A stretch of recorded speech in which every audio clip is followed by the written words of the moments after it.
तो अब हम स्टार्ट करेंगे हमारा लेक्चर 3.14। तो लेक्चर 3.14 में हमें क्या पढ़ना है? हमें पढ़ना है 3 फंक्शंस के बारे में जिनका नाम है parse int and parse float and number. तो जल्दी से अपने हम व्हाइट बोर्ड में चलते हैं और समझते हैं कि ये चीज़ें क्या होती हैं। तो हमारे पास 3 तरीके के नंबर फंक्शन होते हैं, ठीक है? ये नंबर फंक्शन क्या होते हैं? ये आप जो भी इसको इनपुट देते हो, उस इनपुट को ये कन्वर्ट कर देते हैं किसी नंबर में, ठीक है? तो ये 3 तरीके के होते हैं। एक होता है नंबर वाला जो हमने कन्वर्जन में पढ़ा था स्टार्टिंग में, एक होता है पार्स इंट और एक होता है पार्स फ्लोट। तो अगर आपको याद हो हमने स्टार्टिंग में क्या करा था, जो हमने जब हम कन्वर्जन पढ़ रहे थे तो हम लोगों ने एक फंक्शन का यूज करा था जिसका नाम था नंबर, जो कि क्या करता था कि जो हमारा प्रॉम्प्ट वाला जो हमारा स्ट्रिंग आती थी उसको वो कन्वर्ट कर देता था नंबर में। तो जो नंबर फंक्शन होते हैं ये क्या करते हैं, जो भी आप इनपुट देते हो ये उनको नंबर में कन्वर्ट कर देते हैं, ठीक है? तो ये हमारे पास तीनों होते हैं और एक-एक करके हम इन तीनों को देखेंगे। तो सबसे पहले हम क्या करेंगे, सबसे पहले हम नंबर को देखेंगे क्योंकि इसको हमने पहले भी पढ़ा है। जब हम प्रॉम्प्ट पढ़ रहे थे तो हम जो हमारी स्ट्रिंग आती थी उसको नंबर में कन्वर्ट करने के लिए यूज़ करते थे। तो जल्दी से सबसे पहले हम इसको पढ़ेंगे जो कि है हमारा नंबर, जो कि है इसमें सबसे लास्ट में तीसरे नंबर पे।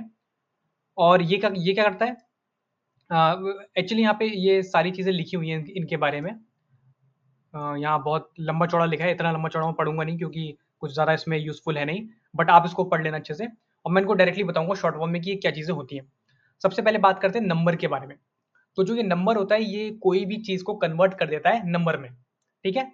तो हम क्या करते हैं, डायरेक्ट अपने कंसोल में आते हैं और डायरेक्ट यहीं पे लिख लेते हैं, लिखते हैं नंबर, पैरेंथेसिस देते हैं और इसके बीच में आप जो भी लिखोगे वो उसको नंबर में कन्वर्ट कर देगा। फॉर एग्ज़ाम्पल मैं स्ट्रिंग में लेता हूँ 22, मैं स्ट्रिंग में लेता हूँ 22, तो देखो उसने उसको कन्वर्ट कर दिया नंबर वाले 22 में। मैं अगर उसको दूंगा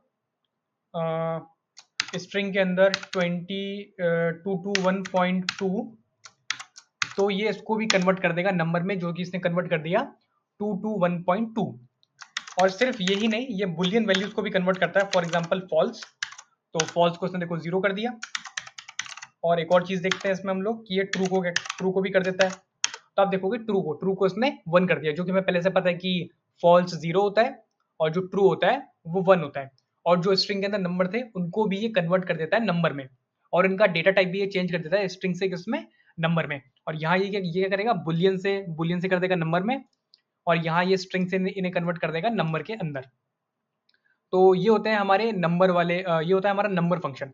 ये क्या करता है कि इसके अंदर आप जो भी नंबर लिखो उसको ये कन्वर्ट कर देता है। लेकिन प्रॉब्लम यहाँ पे एक आती है कि अगर आप क्या करो, अगर आप इसके अंदर कुछ ऐसा दे दो, फॉर एग्जाम्पल नंबर और एक स्ट्रिंग दो और इसके अंदर लिख दो 12 पिक्सल। अब देखो, अब ये मुझे रिटर्न कर देगा NaN, जो कि होता है मेरा नॉट ए नंबर, क्योंकि जो वो क्या है, वो 12 पिक्सल को कन्वर्ट नहीं कर पा रहा नंबर में, इसीलिए उसने मुझे NaN रिटर्न कर दिया। ठीक है? अब मैं चाहता हूं कि मुझे मेरे पास कुछ एक ऐसा कोई फंक्शन हो जिससे कि मैं ये पिक्सल को छोड़ के जो मेरी इसके अंदर न्यूमेरिक वैल्यू है स्ट्रिंग के अंदर, मैं उसको निकाल सकूं। तो उसी के लिए मेरे पास दो फंक्शन और होते हैं जिनका नाम होता है, एक होता है मेरा पार्स इंट और एक होता है मेरा पार्स फ्लोट। तो इन दोनों के नाम से ही पता चल रहा है, देखो जो इंट वाला है वो इंटीजर निकालता है आपकी स्ट्रिंग में से, और जो फ्लोट वाला है वो क्या करता है, डेसिमल नंबर निकालता है, मतलब कि फ्लोटिंग पॉइंट्स निकालता है आपकी स्ट्रिंग के अंदर से। तो हम इसको एक एक करके देखते हैं। सबसे पहले हम देखेंगे पार्ट्स इंट क्या होता है। तो जैसा हमारा नंबर होता है, ये भी एक तरीके का फंक्शन होता है, ठीक है ना? नंबर भी एक फंक्शन है जो कि किसी भी स्ट्रिंग को या फिर किसी वैल्यू को नंबर में कन्वर्ट करता है। जो ये पार्ट्स इंट है, ये भी एक फंक्शन है जो कि किसी भी इनपुट को कन्वर्ट कर देता है नंबर में, लेकिन ये करता है सिर्फ इंटीजर नंबर में कन्वर्ट करता है। जैसे कि मैं वापस यहाँ आता हूँ और यहाँ पे मैं क्या करूंगा, यहाँ पे ये जो मेरा बटन है ऊपर लेफ्ट हैंड साइड में, इससे मैं इसे क्लियर कर दूंगा कंसोल को। ठीक है, अभी देखते हैं पार्स इंट। हाँ, पार्स इंट, और अब इसके अंदर हम वैल्यू देके देखेंगे। सबसे पहले हम क्या करेंगे, इसके अंदर एक स्ट्रिंग देंगे जिसमें लिखा होगा 235। अब देखो ये इस स्ट्रिंग को कन्वर्ट कर देगा किसमें, नंबर में, जो कि है 235। तो ये सेम काम तो वो भी कर रहा था मेरा, क्या बोलते हैं उसे, नंबर वाला फंक्शन। इसमें नई बात क्या है, इसमें नई बात ये है, इसमें नई बात ये है कि ये सिर्फ इंटीजर निकालता है। फॉर एग्जाम्पल अगर यहाँ पे लिख दूं मैं 235.5, अब भी अगर मैं करूंगा तो देखो ये सिर्फ उसमें से इंटीजर वैल्यू निकालता है। मैं थोड़ा सा अपने व्हाइट बोर्ड में लेके चलता हूँ और थोड़ा एक मिनट शॉर्ट फॉर्म बता देता हूँ एकदम से। देखो जो नंबर वाला होता है ना, वो क्या करता है, पूरा का पूरा नंबर निकाल के आपको देता है आपकी स्ट्रिंग के अंदर में से, ठीक है। और जो मेरा पार्स इंट होता है वो सिर्फ नंबर निकाल के देता है। अगर लिखा है 13.5 तो ये सिर्फ 13 निकाल के दे देगा मुझे। और पार्स फ्लोट क्या करता है, अगर लिखा है 13.5 तो ये आपको 13.5 ही निकाल के देगा। ये छोटा सा मैंने यहाँ पे एक एग्जाम्पल ले लिया, और इसको भी हम पूरा कोड में देखेंगे अच्छे तरीके से। अभी हम पहले पार्स इंट को देखते हैं, और इनका ये टाइप भी चेंज कर देगा, इनका टाइप ऑफ भी चेंज कर देगा, स्ट्रिंग से उन्हें नंबर में कन्वर्ट कर देगा। इसी का एक और एग्जाम्पल हम लोग देखते हैं। हाँ, 235.5 अगर आप लिखोगे इसके अंदर, हाँ तो यही हम देख रहे थे, ठीक है। और अब इसकी मेन खासियत देखते हैं अभी हम लोग, ठीक है।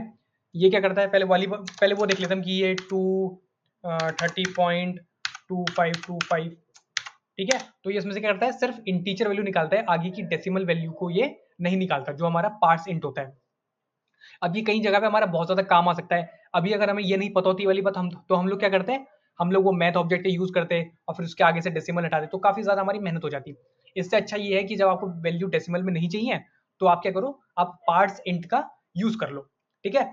अब लेकिन इसमें एक और खासियत भी है, ये सिर्फ इंटीजर तो निकालता ही निकालता है, लेकिन ये क्या करता है, अगर इंटीजर के बाद टेक्स्ट है तो उसको भी ये रिमूव कर देता है। अभी इस बात को हम समझते हैं इसको देख के, ठीक है। देखो पहले यहाँ पे लिखा है 12, स्ट्रिंग के अंदर लिखा है 12 ABC, तो उसने उसका 12 निकाल दिया। यहाँ पे देखो कि स्ट्रिंग के अंदर लिखा है ये, तो उसका 12 निकाल दिया। और ये NaN हो गया, और ये जो लास्ट वाला था ये हम देख रहे थे अभी, ठीक है। अब इस वाले को देखते हैं जिसकी यहाँ पे बात हो रही है। अभी हम ये वाले एग्जाम्पल देखेंगे जो स्टार्टिंग के दो एग्जाम्पल है। अभी क्या होगा कि अगर आप लिखोगे पार्स इंट, और अब आप इसके अंदर लिखोगे स्ट्रिंग में 12 पिक्सल, और फिर आप एंटर करोगे, तो आप देखोगे कि इसने क्या करा, जो इसमें इंटीजर वैल्यू थी, इसने वो निकाल दी। जो 12 पिक्सल लिखा था उसमें से इसने पिक्सल हटा दिया और सिर्फ 12 निकाल के दे दिया। लेकिन इसमें ये ऐसा नहीं कर सकता। देखो मैं दिखाता हूँ इसमें आपको, ये कुछ ऐसा नहीं कर सकता कि आपने लिखा 12 पिक्सल और फिर आगे आपने लिखा कुछ और नंबर। ये सिर्फ स्टार्टिंग का निकालता है। देखो 12 पिक्सल मैंने लिखा यहाँ पे 12 पिक्सल और फिर दोबारा 12 लिखा, तो ये क्या करता है, जो आपका पहला अकरेंस होता है नंबर का, जो इंटीजर का या फिर नंबर का अकरेंस होता है आपका पहला वाला, ये सिर्फ उसी को निकालता है। इसलिए उसने आगे का छोड़ दिया, जो भी था स्टार्टिंग का बस उसने देखा नंबर है, उसको बस उसने दे दिया। और इसमें एक और चीज है, ये अगर नंबर से स्टार्ट नहीं होगा तो ये कुछ नहीं कर सकता। मैं आपको दिखाता हूँ ये चीज। जैसे कि यहाँ पे लिखा है पिक्सल 12, तो देखो ये इसको नहीं निकाल सकता। ये इसमें प्रॉब्लम है पार्ट्स इंट के अंदर, कि ये क्या है, नंबर से ही स्टार्ट होना चाहिए, ठीक है। तो आपने देखा यहाँ पे अगर हमने लिखा पिक्सल 12, तो ये कट ही नहीं कर पाएगी कि आगे क्या आने वाला है। तो उसके लिए आपको क्या देना पड़ेगा, अगर आपको कोई ऐसी वैल्यू देनी है जिसमें स्टार्टिंग में नंबर है और फिर कोई वैल्यू है, तो वो आप इसमें पास करवा सकते हो। फॉर एग्जाम्पल आप मान लो आपने किसी की हाइट पूछी है और उसने बोल दिया मेरी हाइट है 172 मीटर, तो आप ये यूज कर सकते हो। देखो उसने क्या करा, मीटर वाला रिमूव कर दिया और सिर्फ आपको 172 दे दिया। तो ये बहुत ज्यादा हमारे काम आ सकता है जब हमें मैथ ऑब्जेक्ट का यूज ना करना हो, हम इसको डायरेक्टली यूज कर सकते हैं। तो ये तो इसके दो केस हो गए। हाँ मैंने ये वाला भी बता दिया, ये वाला भी बता दिया, 12 ABC और ये वाला, ठीक है। हमने सारे बता दिए इसमें। तो ये तो ये कुछ ऐसे काम करते हैं। अब जरूरी नहीं है कि सिर्फ स्ट्रिंग में काम करते हैं, आप इसको नॉर्मली भी यूज कर सकते हो। लाइक आपको कोई नंबर देना है, आपके उसमें कोई नंबर आ गया लाइक 230.1, तो ये क्या करेगा, उसमें से भी डेसिमल वैल्यू हटा देगा और आपको सिर्फ इंटीजर वैल्यू दे देगा, ठीक है। तो अभी हम दूसरा पढ़ते हैं। अब हम बात करेंगे पार्स फ्लोट के बारे में, तो इसको मैं रिमूव कर देता हूँ। तो जैसे कि देखो इसमें पता चला था पार्स इंट में कि जो इसके आगे था इंट। इंट का क्या मतलब होता है, इंट का मतलब होता है कि इंटीजर। अब बात करते हैं पार्स फ्लोट के बारे में। तो देखो उसमें फ्लोट आ रहा है, तो ये एकदम सेम काम करता है जैसा पार्स इंट करता है, बस ये क्या करता है, उसमें से डेसिमल वैल्यू भी लेके आता है। फॉर एग्जाम्पल मैं यहाँ पे लिखता हूँ पार्स पार्स फ्लोट, इसके अंदर आप कोई वैल्यू दे दो, फॉर एग्जाम्पल 235.5। अब देखो ये क्या करेगा, पूरी की पूरी डेसिमल वैल्यू भी निकाल के देगा। इसको मैं सेम आपको यूज करके दिखाता हूँ किसके साथ, पार्स इंट के साथ।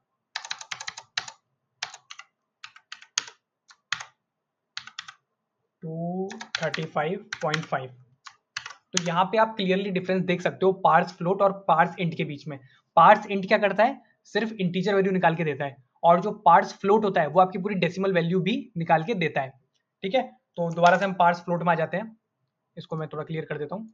अब देखते हैं ये स्ट्रिंग के अंदर कैसे काम करता है। आपने फॉर एग्जांपल दिया 12.2, तो ये सेम काम करता है जैसे हमारा पार्ट्स इंट काम कर रहा था।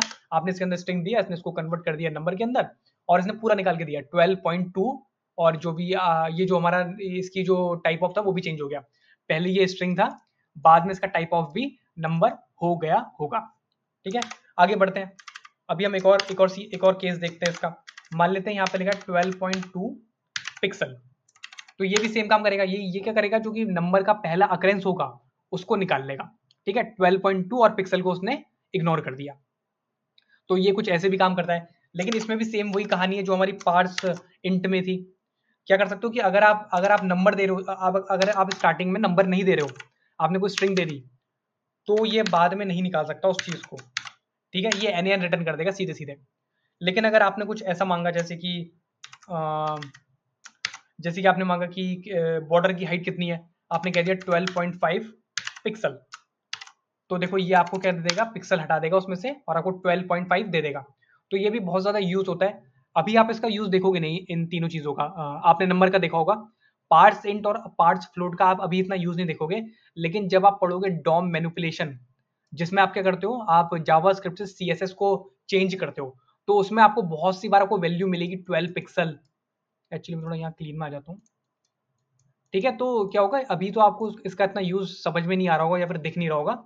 लेकिन जब आप डॉम मैनिपुलेशन पढ़ोगे, जो कि हमारा सेक्शन नंबर अगले सेक्शन में हमारे, तो उसमें क्या होगा, जब आप जावा स्क्रिप्ट को का यूज करके सीएसएस को थोड़ा चेंज करोगे या मैनिपुलेट करोगे, तो उसमें आपको बहुत सी बार वैल्यू मिलेगी ऐसी कुछ 12 पिक्सल, जैसे कि 12 पिक्सल हो गई, 12% हो गई, या फिर आपको ऐसे अलग अलग वैल्यू मिलेंगी। तो फिर आपको उस टाइम इस चीज की बड़ी हेल्प में, आपको इस चीज की हेल्प लेनी पड़ेगी। जो आपका पार्स इंट है और जो आपका पार्स फ्लोट है, आप इन दोनों का यूज करके क्या कर सकते हो, उसके आगे से स्ट्रिंग हटा सकते हो और उसको नंबर में कन्वर्ट करके उसका आप यूज कर सकते हो। तो फिर अभी हम आगे बढ़ते हैं। तो अब हम बात करेंगे हमारे नेक्स्ट टॉपिक के बारे में, जिसका नाम है वेब स्टोरेज इन जावास्क्रिप्ट। तो इससे पहले कि हम बात करें कि ये वेब स्टोरेज क्या होती है और ये लोकल स्टोरेज क्या होती है और ये सेशन स्टोरेज क्या होती है और ये दोनों कैसे काम करते हैं या फिर हम इनको कैसे सेट करते हैं या इनको कैसे मैनिपुलेट करते हैं, उससे पहले हम एक बहुत ही छोटा सा टॉपिक है जो कि बिल्कुल रिलेटेड नहीं है हमारे इस जावास्क्रिप्ट से या फिर ये जो टॉपिक अभी हम पढ़ रहे हैं, जिसका नाम है डीबी, मतलब कि डेटाबेस क्या होता है। ठीक है, तो मुझे लगा कि इस बारे में थोड़ी बात करनी चाहिए। इससे पहले हम थोड़ा वेब स्टोरेज स्टोरेज के बारे में बात करें, उससे पहले हम थोड़ा बात करते हैं कि ये डेटाबेस क्या होता है और ये कैसे थोड़ा काम करता है या कैसे-कैसे ये अलग-अलग तरीके का होता है। ठीक है? तो जो हमारा डेटाबेस होता है, तो आपने डेटाबेस के बारे में बहुत सी बार सुना होगा। ये कोई भी डेटा स्टोर कराने के काम आता है हमारे। तो डेटाबेस से बात करने के लिए या फिर डेटाबेस को इन्फॉर्मेशन निकालने के लिए या फिर डेटाबेस में इन्फॉर्मेशन डालने के लिए एक लैंग्वेज होती है जिसका नाम होता है एसक्यूएल, जिसकी फुल फॉर्म होती है हमारी स्ट्रक्चर क्वेरी लैंग्वेज, जो कि एक डेटाबेस प्रोग्रामिंग लैंग्वेज होती है। ठीक है? तो आगे आते हैं कि डेटाबेस क्या होता है। तो डेटाबेस अभी मैंने बता दिया कि जब भी हमें अपनी कोई इंफॉर्मेशन कहीं स्टोर करानी होती है, तो हम किसका यूज़ करते हैं, डेटाबेस का यूज़ करते हैं। और डेटाबेस को डेटा देने के लिए और डेटाबेस से डेटा लेने के लिए हम एक लैंग्वेज का यूज़ करते हैं जिसका नाम होता है एसक्यूएल, जो कि हमारी एक डेटाबेस लैंग्वेज होती है या फिर जिसे हम कहते हैं एक क्वेरी लैंग्वेज होती है। ठीक है, तो क्या होता है, जो हमारे डेटाबेस होते हैं, हमारे दो तरीके के डेटाबेस होते हैं। एक होते हैं हमारे रिलेशनल डेटाबेस, एक होते हैं हमारे नॉन रिलेशनल डेटाबेस। तो जो हमारे रिलेशनल डेटाबेस होते हैं, उसमें क्या होता है ना कि उसमें जो डेटा होता है, वो आप क्या करते हो, आप एक टेबल के अंदर डालते हो। और टेबल में क्या होती है, उसमें अलग अलग रोज और अलग अलग कॉलम्स होती हैं। और उसमें प्राइमरी की होती है और वगैरह वगैरह अलग अलग चीज़ें होती हैं। मुझे याद भी नहीं आ रहा ठीक से कौन कौन सी कीज़ होती हैं, बट ऐसी कुछ कीज़ होती हैं। लेकिन उसमें क्या होता है, जो डेटा होता है वो आपकी एक टेबल के अंदर जाता है। जैसे कि ये टेबल बना रहा हूँ मैं अभी, ये आपने एक टेबल बनाई अपने डेटाबेस के लिए और फिर आप इसके अंदर अलग अलग चीज़ें बना सकते हो। मैं यहाँ पे ब्लैक मार्कर ले लेता हूँ। आपने लिखा यहाँ पे पहला और फिर आगे आपने लिखा नेम। ठीक है, और फिर आपने लिखा एसएन, यहाँ पे आपने लिख दिया उसका नाम जैसे कि ब्लेम। ये बस मैं इसी एग्जांपल के लिए बता रहा हूँ। यहाँ पे आपने लिखा S2, यहाँ पे आपने लिखा ब्लेज। ठीक है, तो ये होता है डेटा, ये होता है रिलेशनल डेटाबेस, जिसमें कि क्या होता है, एक टेबल बनती है और टेबल के अंदर क्या होता है, आप डेटा डालते हो रोज और कॉलम्स के अंदर। और उसी में होता है कि प्राइमरी की होती है और मुझे पता नहीं कौन कौन सी कीज होती हैं। और फिर आते हैं दूसरी तरफ। दूसरा क्या होता है, दूसरा क्या होता है, दूसरा होता है नॉन रिलेशनल डेटाबेस। जो नॉन रिलेशनल डेटाबेस होते हैं उसके अंदर जो हमारी डेटा जाता है वो की वैल्यू पेयर के अंदर जाता है और डिफरेंट डिफरेंट तरीके के अंदर जाता है, जिन्हें कि हम कहते हैं नॉन रिलेशनल डेटाबेस। कई बार क्या होता है, जो हमारा रिलेशनल डेटाबेस होता है उसको हम एसक्यूएल बोल देते हैं, और जो हमारे नॉन रिलेशनल डेटाबेस होते हैं उनको हम बोल देते हैं नो एसक्यूएल। ठीक है। और अगर आप इनके एग्जांपल देखो तो डिफरेंट डिफरेंट डेटाबेस हैं, तो दो डेटाबेस बड़े फेमस हैं। एक डेटाबेस है जिसका नाम है माई एसक्यूएल, और एक डेटाबेस है जिसका नाम है मोंगो डीबी। ठीक है। तो जो हमारा माई एसक्यूएल होता है वो एक मेरा रिलेशनल डेटाबेस होता है। उसके अंदर जो भी डेटा जाता है वो टेबल्स के अंदर जाता है, और उसमें आपको प्राइमरी की वगैरह वगैरह आपको देखनी पड़ती है। फिर जो आपका मोंगो डीबी है, जो कि बहुत फेमस डेटाबेस है, वो एक आपका नॉन रिलेशनल डेटाबेस है। उसके अंदर जो डेटा है टेबल्स के फॉर्म में नहीं जाता, आप डायरेक्टली डेटा को रख सकते हो की वैल्यू पेयर बना के, या फिर आपका जैसे भी मन होता है। ठीक है। आगे आते हैं, तो यहाँ पे आप देखोगे एक बहुत ही अच्छा डायग्राम हमें दे रखा है, जिसमें कि बहुत अच्छे से बता रखा है कि रिलेशनल डेटाबेस में कैसे जो डेटा होता है वो सब टेबल के अंदर जाता है, जैसे कि यहाँ पे दिखा रखा है ये वन वन और कमेंट वन। और अगर आप देखोगे नॉन रिलेशनल डेटाबेस, उसमें आपका जैसे मन है आप उसको आप उस तरीके से डाल सकते हो अपना डेटा नॉन रिलेशनल डेटाबेस के अंदर। तो ये पूरे डेटाबेस का जो टॉपिक है, ये बस मैंने ऐसे ही थोड़ा बताने के लिए बता दिया, इसका कोई रिलेशन नहीं है आपके क्या बोलते हैं उसे, वेब स्टोरेज से। तो उसका कोई लेना देना नहीं है आपके वेब स्टोरेज से। बस मैंने इसे थोड़ा अवेयर करने के लिए बता दिया कि वेब स्टोरेज क्या, डेटाबेस स्टोरेज कैसी कैसी होती है और क्यों क्यों होती है। अभी हम वापस चलते हैं अपने टॉपिक पे, जो था हमारा वेब स्टोरेज। ठीक है। तो वेब स्टोरेज हमारे पास जो जावा स्क्रिप्ट है, या फिर मैं कहूँ हमारा जो ब्राउजर है, उसके अंदर दो तरीके की स्टोरेज होती है। एक होती है लोकल स्टोरेज और एक होती है सेशन स्टोरेज। और दोनों की दोनों स्टोरेज बहुत ही ज़्यादा फेमस है और बहुत ज़्यादा यूज होती है। अगर मैं स्पेशली बताऊं तो जो मेरी लोकल स्टोरेज है वो मेरी बहुत ज़्यादा यूज होती है। थोड़ा अगर मैं वापस यहाँ पे आ जाऊं, तो पहले समझते हैं कि ये जो हमारी वेब स्टोरेज होती है ये होती क्या है, ये मतलब क्या होती है, कहाँ होती है और ये क्यों होती है। अभी ये तो हम बाद में देखेंगे कि कौन कौन सी स्टोरेज होती है, लेकिन पहले हम पता तो कर लें कि जो हमारा वेब स्टोरेज होता है ये होता क्यों है और ये कहाँ होता है। तो जो ये हमारा वेब स्टोरेज होता है, जो हमारा ब्राउजर होता है, ठीक है, उसके अंदर जब भी हम कोई डेटा सेव कराते हैं फ्रंट एंड में या फिर ब्राउजर के अंदर, उसको हम बोलते हैं वेब स्टोरेज। तो एक बार मैं दोबारा से रिपीट कर देता हूँ, जो भी डेटा हम स्टोर कराते हैं अपने ब्राउजर में या फिर मैं बोलूँ फ्रंट एंड में, उसको हम बोलते हैं वेब स्टोरेज, और कई बार इसको हम बोल देते हैं ब्राउजर स्टोरेज, क्योंकि ये जो भी डेटा होता है हम अपने जो यूजर है उसके ब्राउजर के अंदर ही सेव करा देते हैं। ठीक है। और ये तीन तरीके के होते हैं, एक होता है लोकल स्टोरेज, एक होता है सेशन स्टोरेज, और एक और तरीके की स्टोरेज होती है जिसका नाम होता है कुकीज। लेकिन कुकीज क्या होता है, वो एक इस तरीके की स्टोरेज नहीं होती। ऑफ कोर्स होती वो वेब स्टोरेज है, बट जैसी लोकल स्टोरेज और सेशन स्टोरेज है वो वैसी स्टोरेज नहीं होती। तो वापस से अपनी पीडीएफ में चलते हैं, क्योंकि वहाँ पे हमें बहुत अच्छे से बताया जाता है कि क्या चीज़ें क्या है। तो यहाँ पे आप देख सकते हो पहले वेब स्टोरेज के बारे में बताया गया कि वेब स्टोरेज क्या होती है। तो थोड़ा छोटा मोटा टर्म है, हम उसको पढ़ लेते हैं एक बार। Web storage is a mechanism for storing data on the client side, मतलब क्लाइंट साइड मतलब कि front end, that is within the user web browser, that can be accessed and manipulated by JavaScript code running on a web page. It provide a way to store data locally on the user device without having to send it back to the server, which can improve application performance and reduce network traffic. तो यहाँ पे ठीक है, बहुत अच्छी बात बता रखी है। जो हमारा वेब स्टोरेज है वो एक तरीका है स्टोरेज डेटा को स्टोर करने का। कहाँ पे, हमारे क्लाइंट साइड में। क्लाइंट साइड क्या होता है हमारा, मतलब कि जो हमारा वेब ब्राउजर होता है उसके अंदर हम जब डेटा को स्टोर कराते हैं उसे हम बोलते हैं वेब स्टोरेज। तो ये काफ़ी आसान होता है और इसकी एक्सेसिबिलिटी ज़्यादा होती है, यहाँ पे ये बता रखा है। तो यहाँ पे एक और इंपॉर्टेंट पॉइंट है, तो मैं उसे वो कर देता हूँ मार्क, जो कि मेरा क्या है, हाँ, लोकली जो मेरा यूजर के डिवाइस है उसमें हम उसको लोकली स्टोर करा देते हैं। और एक और इसमें बहुत अच्छी बात है कि आपको क्या है, डेटा आपको दोबारा सेंड नहीं करना पड़ता सर्वर के पास। नॉर्मली डेटाबेस में क्या होता है, आपकी बड़ी लंबी साइकिल होती है। पहले आप फ्रंट एंड से बैक एंड में डेटा भेजते हो, फिर बैक एंड वाला फिर वो से वो क्या होता है ना, मैं थोड़ा यहाँ पे अच्छे से बता देता हूँ। नॉर्मली क्या होता है, जब आपको कोई एप्लीकेशन बनाते हो तो पहले आप बनाते हो फ्रंट एंड, एफ ई मतलब फ्रंट एंड। डेटा जाता है फ्रंट एंड से कहाँ, बैक एंड में, जो कि है बीई। फिर बैक एंड से डेटा जाता है डीबी में, जो कि होता है डेटाबेस, और फिर वहां जाके वो सेव होता है। तो इसमें काफी ज्यादा टाइम लगता है और काफी ज्यादा रिक्वेस्ट क्रिएट करनी पड़ती है।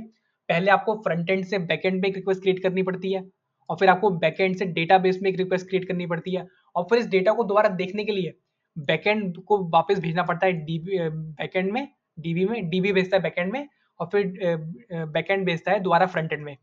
तो वहीं तभी जाके हमें कोई डेटा दिखता है। फॉर एग्जाम्पल यूट्यूब का एग्जाम्पल ले लो, आपने कोई वीडियो लाइक करी या फिर आपने कोई वीडियो पर कमेंट करा, तो पहले वो जो रिस्पॉन्स जाएगा बैकएंड में, और फिर वो रिस्पॉन्स जाएगा बैकएंड से कहाँ, डेटाबेस में, और फिर वहां जाके वो आपकी जो प्रोफाइल बना होगा आपका उनका डेटाबेस में, उसको वो चेंज कर देगा।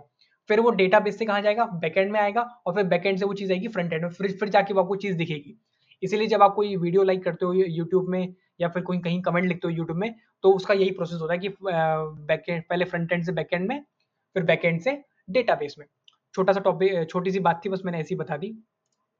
वापस आते हैं इसके बाद, और इसमें हमारी क्या होती है, हमारा ट्रैफिक रिड्यूस होता है और इसकी परफॉर्मेंस बढ़ जाती है। अब यहाँ पे आते हैं, there are two types of web storage, that is local storage and session storage. तो ये दोनों स्टोरेज बहुत ज़्यादा यूज होती हैं। ऑफ कोर्स कुकीज़ भी यूज होती है, लेकिन कुकीज़ उतनी ज़्यादा यूज नहीं होती है। तो इससे पहले कि मैं इन दोनों के बारे में बताऊं कि ये लोकल स्टोरेज क्या होती है और ये सेशन स्टोरेज क्या होती है, मैं एकदम शॉर्ट टर्म में आपको पहले ही बता देता हूँ कि ये क्या चीज़ होती है, ताकि जब हम इसको आगे अभी पढ़ें एक एक करके इनकी लाइनें, तो हमें अच्छे से पता चल जाए। तो जो हमारी लोकल स्टोरेज होती है और जो सेशन स्टोरेज होती है, दोनों ही हमारी एक वेब स्टोरेज होती है। इनमें डिफरेंस क्या होता है, जो मेरी लोकल स्टोरेज होती है वो मेरी परमानेंटली सेव हो जाती है मेरे यूजर के ब्राउजर के अंदर, और जो मेरी सेशन स्टोरेज होती है वो क्या होती है, सिर्फ एक सेशन के लिए स्टोर होती है। फॉर एग्जाम्पल वो आपका कोई यूजर है, मैं आपको बहुत अच्छा एग्जाम्पल देता हूँ। आप गए अमेजोन पे, ठीक है, आपने अमेजोन में कुछ चीजें देखी और एड टू कार्ट करा, ठीक है, तो वो क्या करता है, जो अमेजोन है वो क्या करता है, आपका जो आपने जो डेटा आपने दिया उसे, वो उसको लोकली स्टोर करा के आपके ब्राउजर में दे देता है, जिसे हम कहते हैं लोकल स्टोरेज। ठीक है, तो वो क्या करता है, लोकली स्टोर करा के दे देता है आपके उसमें, और वो हमेशा आपके में रहता है, आपके ब्राउजर में। ठीक है, और दूसरी तरफ क्या होता है, सेशन स्टोरेज।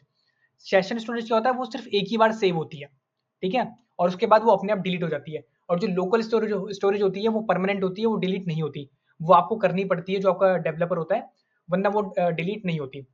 सेशन स्टोरेज क्या होता है, वो सिर्फ एक बार होती है, आपने कोई वेबसाइट विजिट करी एक बार, और वो जब तक आप उस वेबसाइट में हो, वो तभी तक आपका डेटा वहां सेव रहेगा, जैसे ही आप उस वेबसाइट से हटे, तो जो सेशन स्टोरेज है वो भी गायब हो जाती है। तो अभी अभी हमने इसके बारे में समझ लिया कि लोकल और सेशन स्टोरेज क्या होती है। अभी हम इनकी डेफिनेशन पढ़ेंगे तो हमें और अच्छे से समझ में आएगा कि इनमें क्या होता है। तो local storage is a president storage mechanism that allow web application to store data that will be persist even after the browser is closed and reopened।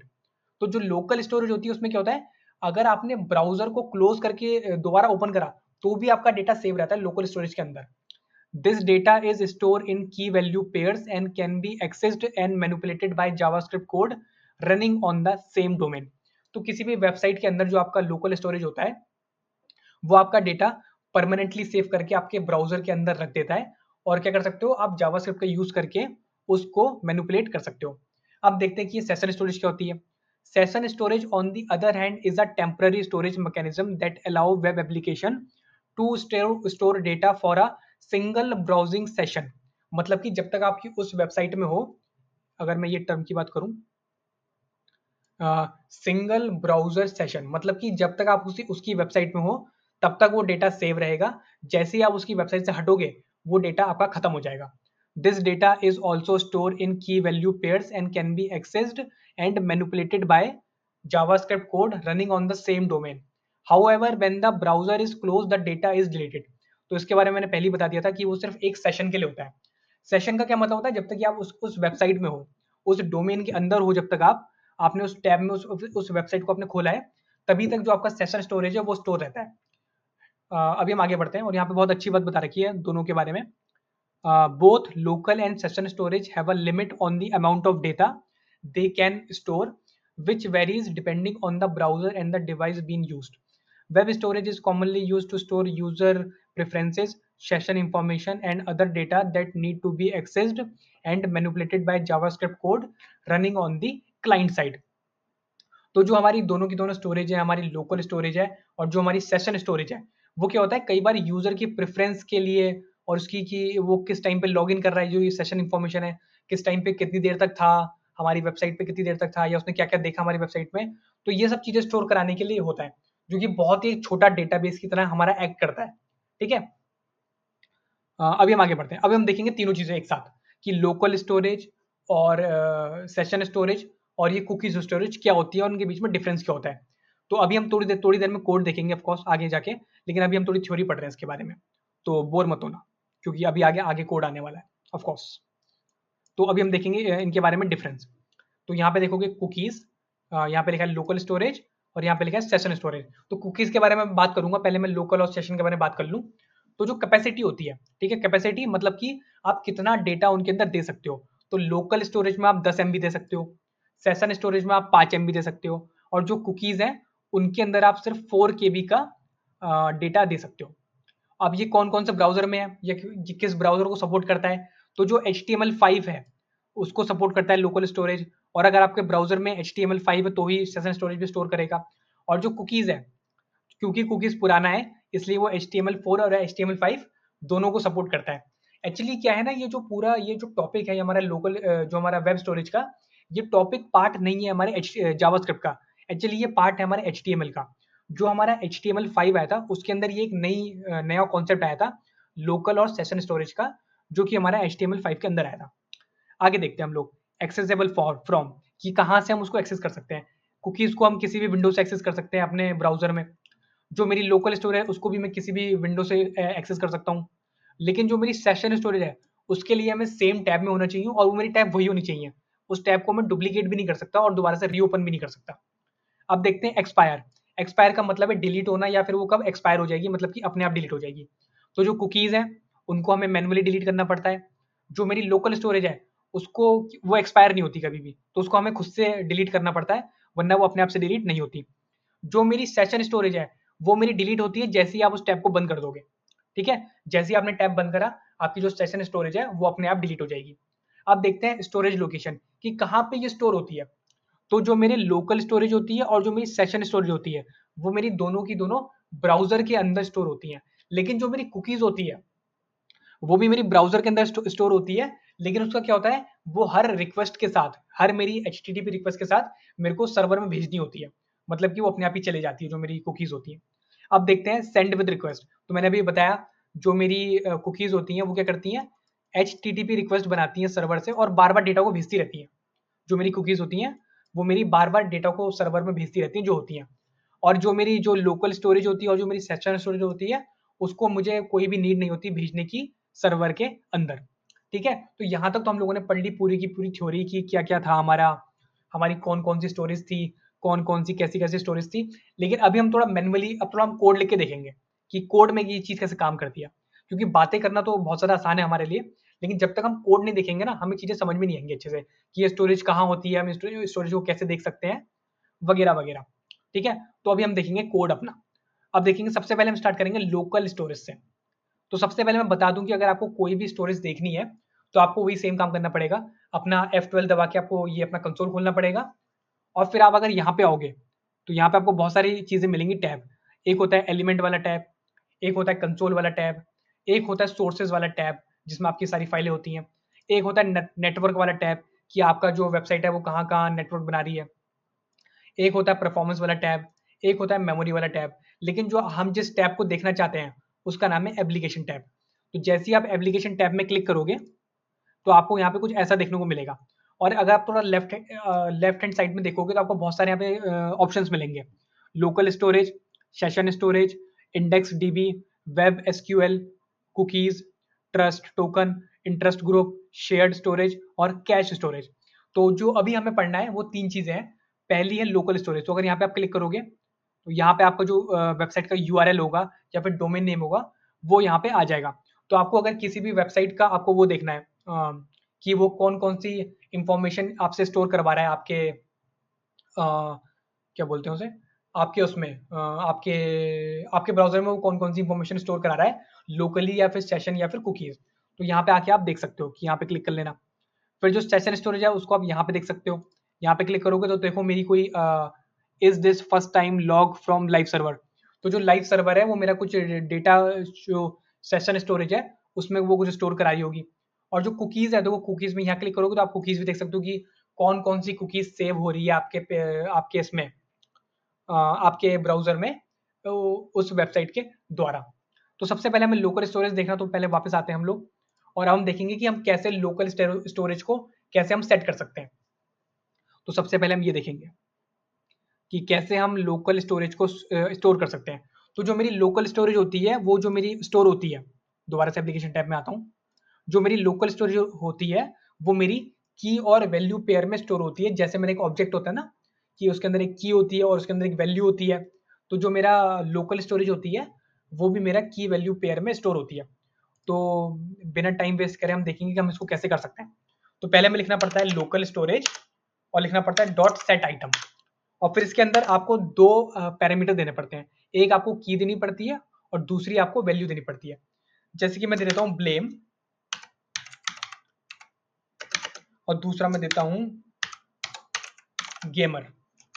अब मैं इसको अगर सेव करता हूं और फिर वही दोबारा मेरा वही है कि आपको क्या करना है। अगर आप बाय डिफॉल्ट कंसोल टैब में होगे, आपको जाना है एप्लीकेशन वाली टैब में, फिर आपको यहाँ पे क्लिक करना है लोकल स्टोरेज में, और फिर आपका जो डोमेन नेम है उसमें आपको क्लिक करना है। और अब अभी आप यहाँ पे देखोगे तो आपकी जो अभी मैंने दिया था ब्लेम और गेमर, इसने दोनों को की वैल्यू पेयर में मेरे स्टोर कर दिया है मेरे लोकल स्टोरेज में। ठीक है, कोड में देखते हैं। तो कोड में क्या होगा, आपको क्या लिखना है, local storage dot set item. ठीक है, और फिर इस ये जो सेट आइटम है, अब आप देख सकते हो, अगर आप थोड़ा अभी हम ध्यान से देखेंगे ना, तो जो लोकल स्टोरेज है ये एक ऑब्जेक्ट है। डॉट लगा के जो हम लिख रहे हैं ये इसका एक मेथड है।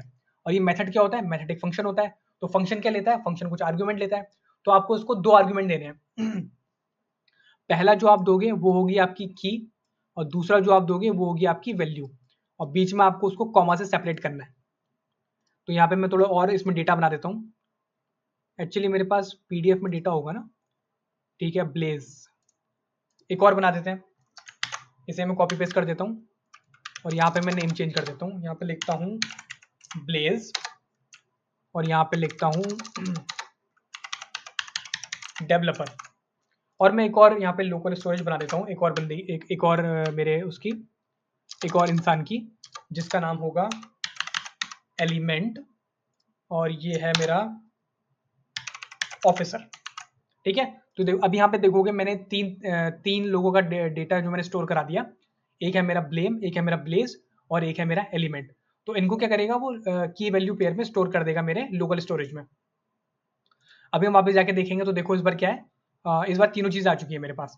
मेरे पास ब्लेम आ गया है, मेरे पास ब्लेज आ गया है, मेरे पास एलिमेंट आ गया है, और ये इनकी की है। और आगे आप इनकी वैल्यू देखोगे तो गेमर, डेवलपर और ऑफिसर, जो कि मेरी जो कि मेरी इनकी वैल्यू थी। ठीक है, तो ये हो गया हमारा कैसे हम कोई लोकल स्टोरेज को सेट कर सकते हैं।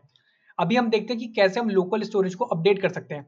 मान लो कि मुझे जो मेरा एलिमेंट का जो मेरा वैल्यू है, मुझे इसको अपडेट करना है। तो जैसे कि हम उसमें अपडेट करते थे कोई ऑब्जेक्ट को, हम क्या करते थे, ऑब्जेक्ट का नाम लिखते थे, डॉट लिखते थे उस प्रॉपर्टी का नाम, और उसको एक दूसरी नई प्रॉपर्टी दे देते थे। अब इसमें हम क्या करेंगे, हम लिखेंगे लोकल स्टोरेज और लिखेंगे डॉट सेट आइटम, और फिर हम उसका नाम लिखेंगे दोबारा से जो कि है एलिमेंट, और फिर इसके आगे अब दूसरी में नई नई वैल्यू दूंगा जो कि मेरी होगी क्या लिख सकता हूं मैं यहाँ पे, R R gamer, R R gamer. ठीक है, तो देखो जो मेरा ये जो डेटाबेस है ना, ये जो मेरा लोकल स्टोरेज वाला डेटाबेस है, ये क्या करता है ना, ये एकदम की वैल्यू पेयर में चलता है। तो इसको जो भी अब क्या हो सकता है, एक नाम की दो की नहीं हो सकती, यहाँ पे एलिमेंट एलिमेंट नाम की दो की नहीं हो सकती। इसीलिए उसने क्या करा, जो मेरी लेटेस्ट वाली स्टोरेज थी, उसने उसको लिया और उसको स्टोर कर दिया। उसने देखा कि पहले मैंने बोला था कि एलिमेंट ऑफिसर है। ठीक है, उसकी जो की है वो एलिमेंट थी, और जो उसकी वैल्यू थी वो ऑफिसर थी। लेकिन फिर मैंने उसे दोबारा अपडेट कर दिया। अपडेट मैंने क्या कर दिया कि जो उसकी की है वो एलिमेंट है, तो जल्दी से वो गया जिसकी उस टाइम पे उसकी की क्या थी, की थी ऑफिसर, की थी एलिमेंट, और जो उसकी वैल्यू थी वो थी ऑफिसर। लेकिन बाद में इसने क्या करा, इसने उसको वैल्यू को अपडेट कर दिया, एलिमेंट की वैल्यू को उसने क्या कर दिया, आर आर गेमर कर दिया, जो कि हम यहाँ पे देख सकते हैं, आर आर इसने गेमर कर दिया। तो ऐसे करके हम कोई भी वैल्यू को अपडेट करा सकते हैं अपने लोकल स्टोरेज के अंदर। ठीक है, अभी देखते हैं कैसे हम वेरिएबल का यूज कर सकते हैं। तो देखो क्या है ना कि यहाँ पे हम किसी भी तरीके का डेटा टाइप दे सकते हैं। जरूरी नहीं कि अभी स्ट्रिंग दे रहे हैं तो स्ट्रिंग ही दे सकते हैं, नंबर भी दे सकते हैं। फॉर एग्जाम्पल यहाँ पे मैं RR गेमर हटा के लिख देता हूँ 30। तो यहाँ पे क्या है, देखो उसने एक नंबर ही दे दिया, तो यहाँ पे क्या है, एक नंबर भी मेरे लोकल स्टोरेज के अंदर जा सकता है। अभी हम देखते हैं कैसे हम वेरिएबल का यूज कर सकते हैं। ठीक है, मैं यहाँ पे एक वेरिएबल बनाता हूँ, लेट fn, और इसके अंदर मैं लिख देता हूँ GG गेमर, और एक और बनाता हूँ मैं जिसका नाम लिखता हूँ fn और VL,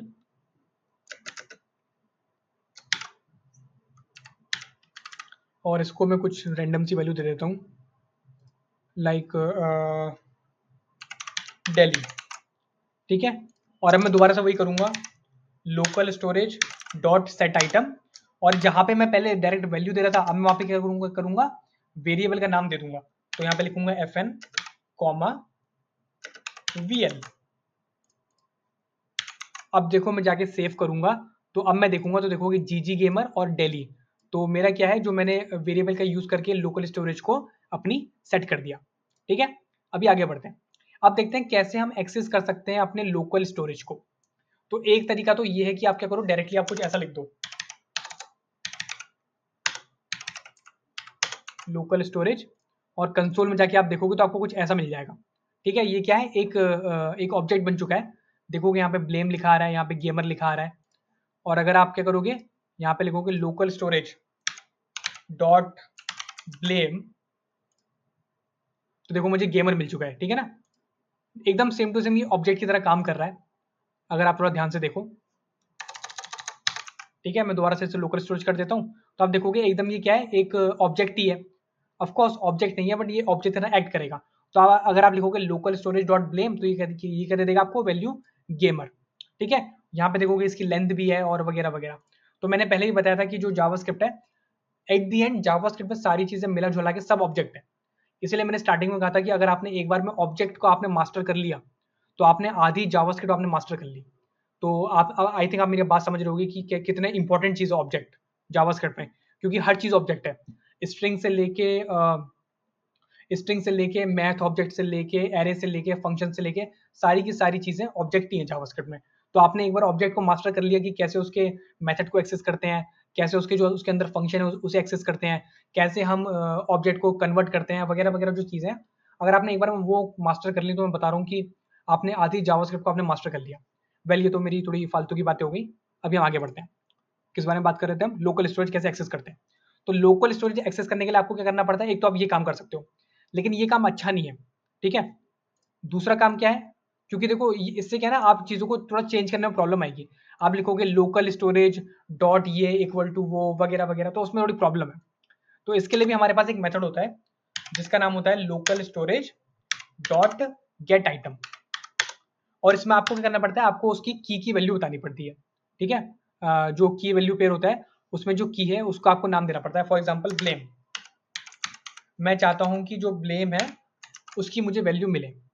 अब ये मुझे वैल्यू कहाँ मिलेगी, तो देखो मैं क्या करता हूँ, इसको एक वेरिएबल के अंदर ले लेता हूँ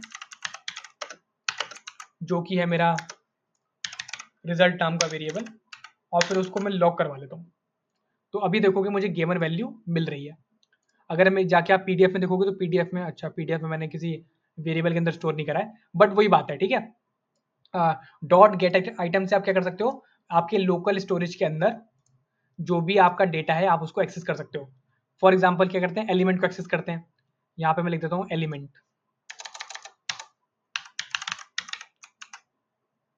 तो अभी आप देखोगे आपको क्या मिलेगा, एलिमेंट की क्या वैल्यू है, 30 वैल्यू है। कंसोल में देखोगे तो आपको यहाँ पे 30 मिल चुका है। ठीक है, तो हाँ, तो अब हमको 30 मिल चुका है। तो ऐसे करके हम क्या यूज कर सकते हैं, डॉट गेट मेथड का यूज करके हम डॉट गेट मेथड का यूज करके हम क्या करते हैं, किसी भी वैल्यू को हम किसी भी की हम वैल्यू देख सकते हैं कि उसकी क्या वैल्यू है हमारे लोकल स्टोरेज के अंदर। अगर आप थोड़ा मिला जुला के देखोगे ना, तो लोकल स्टोरेज के अंदर गिने चुने दो चार ही मेथड है। एक है हमारा सेट आइटम, एक है हमारा गेट आइटम, और आगे दो चार और हैं, इससे ज्यादा नहीं है। तो बहुत ज्यादा कॉम्प्लिकेटेड टॉपिक नहीं है ये लोकल स्टोरेज, बस इसको मैं थोड़ा बड़ा चढ़ा के बता रहा हूँ क्योंकि ये काफी ज्यादा यूज होता है। तो अभी हम आगे बढ़ते हैं। तो हमने देख लिया कि आइटम हम कैसे एक्सेस कर सकते हैं। लेकिन अगर क्या होगा कि अगर मैं कोई ऐसा आइटम एक्सेस करूं जो कि मेरे डेटाबेस जो कि मेरे लोकल स्टोरेज में है ही नहीं। जैसे कि मैं दे दूं जीजी, ठीक है। जैसे कि जीजी नाम का मेरी कोई की नहीं है मेरे उसमें। अगर आप डेटाबेस में आओगे तो देखोगे जीजी नाम की कोई की नहीं है मेरे डेटा लोकल स्टोरेज में। तो वो क्या करेगा, उसे नल कर देगा, मतलब कोई वैल्यू है ही नहीं ऐसी। अभी हम आगे बढ़ते हैं। अब हम देखेंगे कैसे हम रिमूव कर सकते हैं कोई किसी भी उसको किसी भी डेटा को अपने लोकल स्टोरेज के अंदर से। तो उसके लिए हमें क्या करना पड़ता है, उसके लिए हमें लिखना पड़ता है local storage dot remove item, और फिर उस आइटम की लिखनी पड़ती है, जैसे कि ब्लेम। देखो मैं सेव कर देता हूं। तो मैंने यहां पे लिखा local storage dot remove item, और फिर मैंने अंदर की दे दी, ठीक है। की है मेरी ब्लेम। तो वो क्या करेगा, जो मेरा ब्लेम वाली है उसने उसको देखो रिमूव कर दिया। मैं इसको रिफ्रेश करूंगा, देखो इसने क्या करा, उसको रिमूव कर दिया मेरे ब्लेम वाले की वैल्यू पेयर को, जो कि मेरी लोकल स्टोरेज के अंदर थी। तो ऐसे करके हम किसी भी की वैल्यू पेयर को हटा सकते हैं अपने लोकल स्टोरेज के अंदर से। तो ये वाला भी हो गया हमारा। और एक और फंक्शन होता है जिसका नाम होता है लोकल स्टोरेज डॉट लेंथ। अपने लोकल स्टोरेज की हम लेंथ भी देख सकते हैं। तो यहीं पे मैं लिख देता हूँ console dot log local storage dot length. Enter करोगे, कंसोल में आएंगे तो यहाँ पे देखोगे 3, मतलब कि हमारे पास जो एंट्रीज हैं, जो कि हमारी प्रॉपर्टीज बोल देता हूँ मैं सभी के लिए। तो जो हमारी प्रॉपर्टी है, जैसे कि ये एक प्रॉपर्टी है, तो 3 प्रॉपर्टी है हमारे अंदर, हमारे लोकल स्टोरेज के अंदर। एक प्रॉपर्टी है ब्लेज की है, एक ये जीजी गेमर की है, और ये हमारी एक एलिमेंट की है। इसीलिए यहाँ पे ये 3 आ रहा है, ठीक है। अभी हम आगे बढ़ते हैं। अब देखते हैं क्या, हाँ, इसको हम थोड़ा इंडेक्स की तरह भी यूज कर सकते हैं, जैसे हम उसको करते हैं एरे को करते हैं। अभी हम यहाँ पे क्या लिखेंगे, लोकल स्टोरेज डॉट की, यहाँ पे लिख देता हूँ 0। तो जैसे ही आप देखोगे, ओके मैंने यहाँ पे एरे का साइन बना दिया गलती से, मुझे पैरेंथेसिस का यूज करना था, 0, ठीक है। तो देखोगे जो 0 है, 0 पे क्या है, मेरा ब्लेज है। तो देखो यहाँ पे ब्लेज आ गया। यहाँ पे आप कर दोगे लाइक 1, तो यहाँ पे आ गया एप्लीकेशन। देखोगे तो 1 पे क्या है मेरा, देखो ब्लेज है 0 पे क्योंकि सबसे पहले है, जैसे एरे में होता है। जीजी गेमर है मेरा 1, एलिमेंट है मेरा 2। तो यहाँ पे देखोगे मैंने जब जीजी गेमर को जब मैंने यहाँ पे लिखा लोकल स्टोरेज डॉट की और 1, तो 1 पे क्या था मेरा, 1 पे मेरा ब्लेज था। जीजी गेमर कैसा आ गया, अच्छा जीजी गेमर है, ठीक है, सॉरी सॉरी, जीजी गेमर था मेरा। तो मेरा जीजी गेमर था मेरे पहले नंबर पे, तो ये ऐसे यहाँ पे आ गया। आगे बढ़ते हैं। अभी हम देखते हैं कैसे हम यूज कर सकते हैं दूसरे डेटा टाइप को, ठीक है।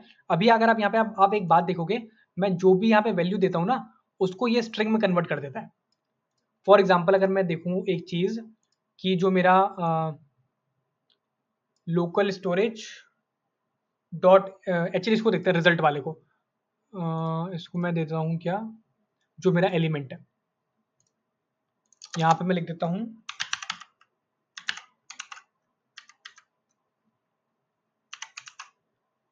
और अभी के लिए मैं ये सब चीज हटा देता हूँ,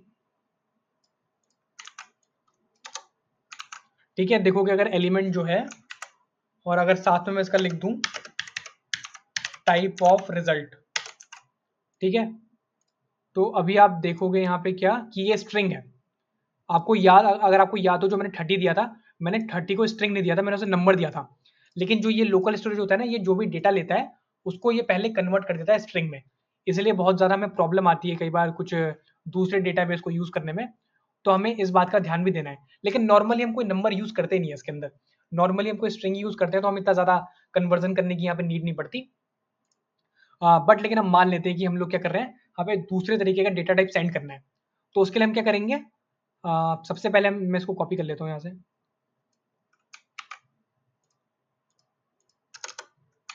पेस्ट करता हूँ। तो अभी आप देखोगे मैंने यहाँ पे क्या करा है, मैंने 2 वेरिएबल बनाए हैं। एक का नाम है मेरा, एक का नाम है फुल नेम जिसके अंदर एक स्ट्रिंग है, और एक है इन्फो जिसके अंदर क्या है, एक ऑब्जेक्ट है, ठीक है। तो अभी हम यहाँ पे क्या करेंगे, हम क्या करेंगे, जेसन का यूज करेंगे, हम जेसन का यूज करेंगे, ठीक है। और उससे क्या करेंगे, अपना जो डेटा सेंड कर रहे हैं उसको अपने अपने फॉर्मेट में भेजेंगे। जैसे ही हम लिखेंगे जेसन डॉट स्ट्रिंगीफाई, जो भी हम डेटा सेंड कर रहे हैं वो स्ट्रिंग में कन्वर्ट हो जाएगा। ठीक है, जो मेरा ऑब्जेक्ट है ये वाला, वो क्या होगा, मेरा स्ट्रिंग में कन्वर्ट हो जाएगा। ठीक है, देखो वहां जाके स्ट्रिंग में कन्वर्ट होना ही है, लेकिन मैं क्या करता हूँ, जेसन डॉट स्ट्रिंगीफाई का यूज करता हूँ, और जो मैं डेटा सेंड कर रहा हूँ, जो भी मैं डेटा टाइप सेंड कर रहा हूँ, फॉर एग्जाम्पल यहाँ पे मैं ऑब्जेक्ट सेंड कर रहा हूँ, तो इसको मैं क्या करूंगा, जेसन डॉट स्ट्रिंगीफाई लिखूंगा तो वो स्ट्रिंग में कन्वर्ट हो जाएगा। और जब मैं उसको बाहर निकालूंगा तो मैं लिखूंगा JSON dot parse. JSON dot parse क्या करता है, जो भी डेटा है उसको कन्वर्ट कर देता है मेरे ऑब्जेक्ट के अंदर। ठीक है, तो इसको भी हम देख लेते हैं।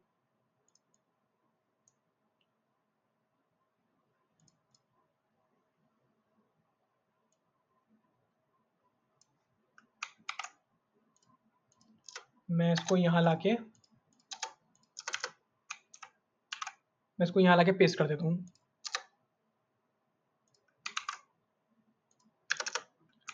तो देखो मैंने अभी यहाँ पे क्या करा, मैं दोबारा बता देता हूँ कि मैंने कहाँ गई मेरी ब्लू येलो वाली इंक।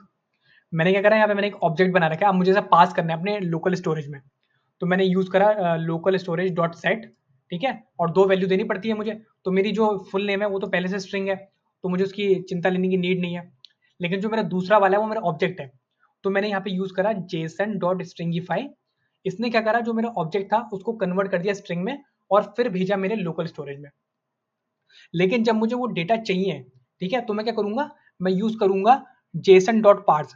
जेसन डॉट पार्स क्या करता है, वो स्ट्रिंग को कन्वर्ट कर देता है नंबर में। अगर मैं ठीक से बता रहा हूं तो, अगर जहां तक कि मुझे याद है,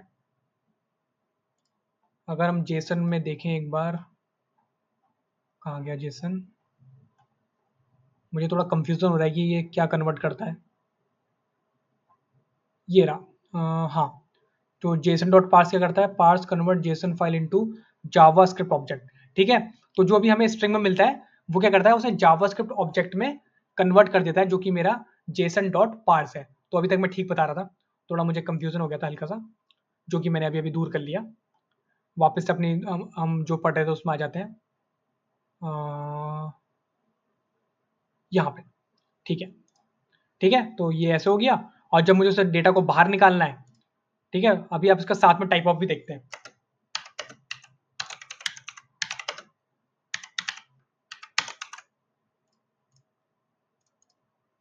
तो देखो इस बार क्या है, जो मेरा डेटा बाहर आया है वो मेरा एक ऑब्जेक्ट बन के आया है, मेरा एक स्ट्रिंग बन के नहीं आया। ठीक है, तो ये भी काफी ज्यादा आसान चीज, छोटी सी चीज है, जो कि हमने अभी अभी डिस्कस कर ली। अभी हम आगे बढ़ते हैं। तो ऐसे करके हमारा जो पूरा लोकल स्टोरेज का था, जो हमारा पूरा, हाँ, जो हमारा पूरा लोकल स्टोरेज का था वो हमने पूरा पढ़ लिया। तो हाँ, हमने सब कुछ पढ़ लिया ना। ठीक है, अभी हम आगे बढ़ते हैं।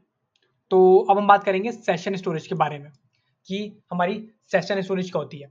तो जो हमारी सेशन स्टोरेज होती है, अच्छा मैं एक बात बता दूं, जो हमारी लोकल स्टोरेज होती है ना, जितना भी डेटा मैं यहाँ सेव कर रहा हूँ, ये क्या हो रहा है, देखो ये जितना भी डेटा अभी हम भेज रहे हैं, ये क्या हो रहा है, ये जो डेटा सेव हो रहा है ना, ये क्या हो रहा है, परमानेंटली सेव हो रहा है। अगर मैं इस पेज को रिफ्रेश कर दूं, ठीक है, तो भी डेटा यहीं रहेगा। अगर मैं इसका ये जो यूआरएल है कॉपी करके एक नई टैब खोलूं और वहां पेस्ट कर दूं, और दोबारा से अपना ये खोलूं, क्या बोलते हैं इसे, कंसोल, देखो तब भी वो इंफॉर्मेशन वहीं की वहीं रहती है। ये क्या होता है ना, ये डिलीट नहीं होती। इसको आपको मैनुअली डिलीट करना पड़ता है, जो कि हमने पहले ही पढ़ा था। ये देखो, एक्सपायरी कभी नहीं होती। ठीक है, मतलब कि जो डेटा आप इसमें देते हो, ये कभी भी एक्सपायर नहीं होता। ये कभी भी एक्सपायर नहीं होता। ये क्या होता है, हमेशा वहीं का वहीं सेव रहता है। अगर मैं ये ब्राउजर क्लोज करके दोबारा ओपन कर दूं, जैसे मैं आपको दिखाता हूँ, ये मैंने ब्राउजर क्लोज करा और यहाँ पे दोबारा पोर्ट पे क्लिक करता हूँ और दोबारा क्लिक करता हूँ गो लाइव पे, दोबारा मेरी वो वेबसाइट खुल गई हमारी, जो हमारा लोकल स्टोरेज वाला है। F12 दबाता हूँ, अब देखो अब भी वो डेटा वहीं का वहीं है। तो जो लोकल स्टोरेज है ना, वो हमेशा वहीं की वहीं रहती है। तो जब तक मैं ब्राउजर को अनइंस्टॉल ना कर दूं, या फिर मैं ब्राउजर की हिस्ट्री को डिलीट ना कर दूं, तब तक मेरा ये जो डेटा मैंने लोकल स्टोरेज, ये जो मेरे लोकल स्टोरेज में दिया है, ये डिलीट नहीं होगा। ठीक है, अब बात करते हैं सेशन स्टोरेज के बारे में। कहाँ गया मेरा ये कोड, इसको मैं पूरा रिमूव कर देता हूँ। अब हम बात करेंगे सेशन स्टोरेज के बारे में। तो जहां जहां पे मैंने लोकल स्टोरेज लिखा है, अगर आप उसको रिप्लेस कर दोगे, सेशन स्टोरेज से, तो क्या हो जाएगा, वो हो जाएगी मेरी सेशन स्टोरेज। तो सेम टू सेम काम करती है सेशन स्टोरेज भी। तो मैं जल्दी से कोड लिख लेता हूँ थोड़ा सा।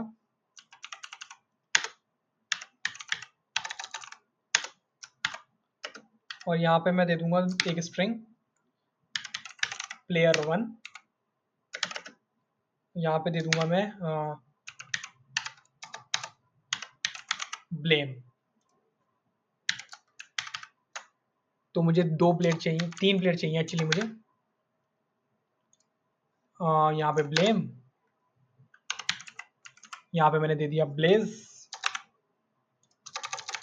यहाँ पे मैंने दे दिया एलिमेंट। ठीक है, तो जो मेरी जो मेरी सेशन स्टोरेज होती है, एकदम सारी की सारी प्रॉपर्टी सेम है, सारे के सारे सेम काम सेम है। बस आपको क्या करना है, जहां जहां पे लिखा था लोकल स्टोरेज, उसको आपको रिप्लेस करना है, उस चीज को आपको रिप्लेस करना है सेशन स्टोरेज से। ठीक है, तो अभी अब देखो सेशन स्टोरेज को चेक करने का तरीका क्या होता है। आपको जो आपका ये जो एप्लीकेशन वाला टैब है, अभी तक हम क्या लोकल स्टोरेज के अंदर देख रहे थे। यहाँ पे क्लिक करा लोकल स्टोरेज, अपने डोमेन पे क्लिक करा, तो हमें लोकल स्टोरेज मिल गई। जब हमें सेशन स्टोरेज चाहिए ना, तो मैं यहाँ पे क्लिक करूंगा और फिर इस पे क्लिक करूंगा, तो मुझे मिल जाएगी मेरी सेशन स्टोरेज। ठीक है, यहाँ पे आप देखोगे player1, player2, player3, और इनके आगे सेम टू सेम की वैल्यू पेयर में इसके अंदर भी डेटा जाता है। जो मेरी सेशन स्टोरेज होती है, player1 का ये है, player2 का ये है, और player3 का ये है, और वगैरह वगैरह। तो ऐसे हम सेट करते हैं अपनी सेशन स्टोरेज को। और से अगर जब हमें कोई इंफॉर्मेशन चाहिए, तो उसको हम कैसे लेते हैं, गेट आइटम से। तो अभी देखते हैं यहाँ पे session storage dot gate item, और मांगते हैं player3 का क्या इसमें वो है, क्या वैल्यू है उसके अंदर। और इसको मैं स्टोर करा लेता हूँ एक रिजल्ट नाम के वेरिएबल के अंदर, और वैल्यू को लॉक करवा देता हूँ अपनी जो मेरा कंसोल है। तो देखो उसने बता दिया एलिमेंट है, जो मेरा player3 है वो मेरा एलिमेंट है, तो उसने उसकी मुझे वैल्यू लाकर यहाँ पे दे दी। ठीक है, तो मैं ज़्यादा बात नहीं करूँगा कि मुझे कहाँ पे स्ट्रिंग देनी है, या पूरी की पूरी ये जो दोनों की दोनों वैल्यू हैं, जो की वैल्यू है वो दोनों की दोनों स्ट्रिंग में जाती है, क्योंकि वो हम सारी बातें कर चुके हैं लोकल स्टोरेज में। तो वो एकदम सेम टू सेम बात है, तो उसको करने का कोई मुझे हम लोग को बेनिफिट होगा नहीं। ठीक है, इसलिए हम उस बारे में बात नहीं करेंगे, कहाँ गई एप्लीकेशन, हाँ। तो इस बारे में बात नहीं करेंगे, और सेम टू सेम वही करते हैं हम लोग, क्या कहते हैं उसे, हाँ, कि अगर आपको वो करना हो, अगर आपको कोई आइटम रिमूव करना हो अपने सेशन स्टोरेज में से, तो आप क्या यूज़ करते हो, आप यूज़ करते हो session storage dot remove item. और मुझे किसको रिमूव करना है, मुझे रिमूव करना है player3 को। तो यहाँ पे लिखा player3, और ये क्या करेगा, मेरा जो player3 है उसको रिमूव कर देगा मेरे सेशन स्टोरेज से। तो अभी आप देखोगे जो मेरा वो था, जो मेरा player3 था, वो मेरा रिमूव हो चुका है। ठीक है, और फिर हम क्या कर सकते हैं, जो हमारी सेशन स्टोरेज है उसको हम ऐसा यूज़ करके क्लियर भी कर सकते हैं। तो इसको मैं थोड़ी देर में बात करूँगा कैसे हम इसे क्लियर कर सकते हैं, लेकिन मैं आपको एक चीज़ दिखाना चाहता हूँ। मैं इसको कॉपी करता हूँ, दूसरे में आके पेस्ट कर देता हूँ, दोबारा से खोलता हूँ,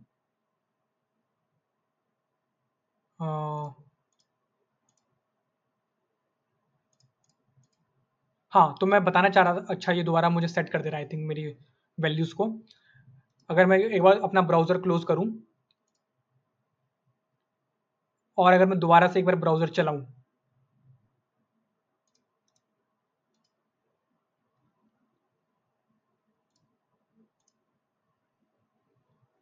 ये इंफॉर्मेशन सेव कैसे कर रहा है मेरी, आई थिंक मेरा ये कोड चलता रह रहा है ना, आई थिंक मेरा ये कोड एग्जीक्यूट हो रहा है, इसीलिए यहाँ पे इसको सेव कर ले रहा है। वेल इसको हम बाद में देखेंगे, लेकिन अभी हम देखते हैं हम इसको कैसे क्लियर कर सकते हैं। जो हमारी सेशन स्टोरेज होती है, आपको लिखना सेशन स्टोरेज डॉट क्लियर। तो क्योंकि ये एक मेथड है, आपको यहाँ पे आगे पैरेंथेसिस लगाने पड़ेंगे, और सेव। अभी आप देखोगे तो आपकी जो आपकी सेशन स्टोरेज है वो आपकी क्लियर हो चुकी है। और ये सेम काम करती है लोकल स्टोरेज पे भी, आप ऐसा भी कर सकते हो, लोकल स्टोरेज डॉट क्लियर। अभी आप सेव कर दोगे तो आप देखोगे जो हमारी लोकल स्टोरेज थे वो भी यहाँ पे क्लियर हो चुकी है। तो ऐसी होती है हमारी लोकल स्टोरेज और हमारी सेशन स्टोरेज। तो बहुत ज़्यादा यूज़ होती है और हमने दोनों के दोनों टॉपिक खत्म कर दिया। अब हम बात करेंगे कुकीज़ के बारे में कि कुकीज़ क्या होती है। तो यहाँ पे बहुत सारी इंफॉर्मेशन लिखी है कुकीज़ के बारे में। तो इसके बारे में बहुत सारी इंफॉर्मेशन लिखी है, तो मैं चाहूँगा कि आप इसे पढ़ लें। कुकीज़ क्या होती है? कुकीज़ भी एक तरीके की स्टोरेज होती है, जो कि हमारी कहाँ सेव होती है? हमारी फ्रंट एंड में सेव होती है, जो कि हमारा होता है क्लाइंट साइड। मतलब कि ब्राउज़र के अंदर सारी इंफॉर्मेशन सेव होती है, जो भी हमारी कुकीज़ की तरह होती है। और सेम टू सेम की वैल्यू पेयर जो कि अभी तक हमारा चल रहा था लोकल स्टोरेज और सेशन स्टोरेज में, उसी की तरह जो हमारी वैल्यूज़ होती हैं, वो स्टोर होती हैं कुकीज़ में। लेकिन कुकीज़ में बस एक खास बात होती है, हर रिक्वेस्ट के साथ वो क्या करती है, जो उसके अंदर डेटा होती है, वो सर्वर में भेज देती है। ठीक है? और इससे पहले कि हम कुकीज़ को पढ़ना शुरू करें, कुछ ब्राउज़र क्या होते हैं, कुकीज़ को अलाउ नहीं करते। ठीक है?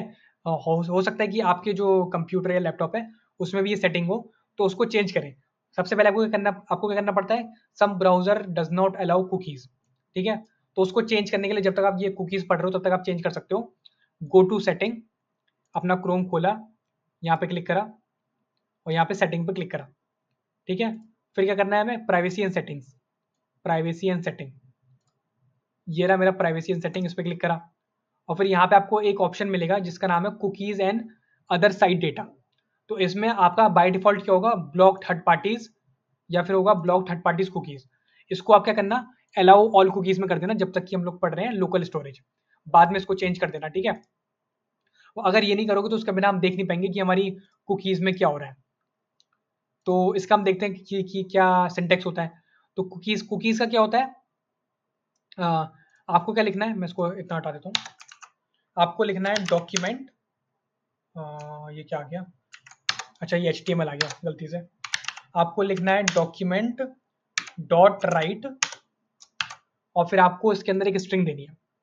Oh sorry, document dot cookies, document dot cookie और फिर इसके अंदर आपको एक स्ट्रिंग देनी है। फिर आपको आगे इक्वल टू देके एक स्ट्रिंग देनी है। स्ट्रिंग के अंदर आप दो वैल्यू दे सकते हो, जो कि दोनों फॉर एग्जांपल प्लेयर वन और फिर आपको इक्वल टू का साइन देके आगे आगे आगे आपको उसकी वैल्यू देनी है। फॉर एग्जांपल पहला प्लेयर है ब्लेम।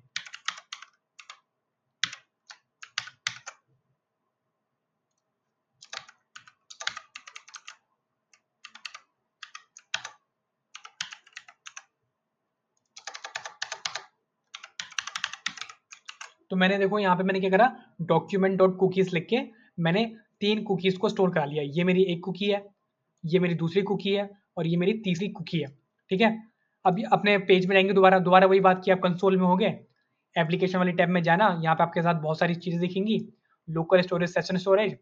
यहाँ पे आपको यहाँ पे चौथे या पांचवें नंबर पे मिलेगा कुकीज़, इसमें क्लिक करना और जो आपका डोमेन होगा, डोमेन नेम होगा, उस पर क्लिक करना और यहाँ पे आपको मिलेगी आपकी कुकीज़।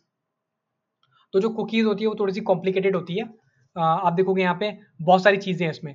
पहले हम इसमें दो चीज़ें देखेंगे, एक है इसका नेम जो कि हमारी की होती है और एक है हमारी वैल्यू, जो कि हमारी नॉर्मली लोकल या सोशल स्टोरेज के अंदर भी थी, कि वो क्या कर रहा था, जो भी डेटा था उसको की वैल्यू पेयर के अंदर डाल रहा था। तो कुकीज़ में भी वो सेम करता है, जो हमारा आपका जो डेटा आप देते हो उसको वो क्या करता है, की वैल्यू पेयर में डालता है। इसका डिफरेंस बस क्या है कि जो भी इक्वल टू के बाद लिखा है वो उसको वैल्यू ले लेता है और जो उससे पहले लिखा है वो उसको की मान लेता है। ठीक है? तो इसका ये थोड़ा अजीब सा सिंटेक्स है लिखने का कुकीज़ को, लेकिन ऐसे करके हम कुकीज़ को सेट कर सकते हैं। ठीक है? अभी आगे देखते हैं। अपडेट कुकी, तो कुकी का भी सेम है क्योंकि की वैल्यू पेयर है। तो क्योंकि वो की वैल्यू पेयर है, आप उसको चेंज कर सकते हो। फॉर एग्जांपल मुझे जो मेरा प्लेयर 3 है उसको चेंज करना है। मुझे उसको लिखना है अ, मुझे उसको लिखना है एनुमर्स। ठीक है? तो मैंने एनुमर्स लिखा, तो अभी आप देखोगे जो मेरा प्लेयर 3 था उसकी जो मेरी वैल्यू है वो चेंज होके एनुमर्स हो चुकी है, जो कि पहले एलिमेंट थी। ठीक है? तो ऐसे हम अपडेट करते हैं अपनी कुकीज़ को। अब जो मेन बात है मेरी क्या बोलते हैं उसे, जो अब मेरी मेन बात है कुकीज़ के बारे में, वो है कि जो आप इसकी एक्सपायरी डेट है, आप वो सेट कर सकते हो।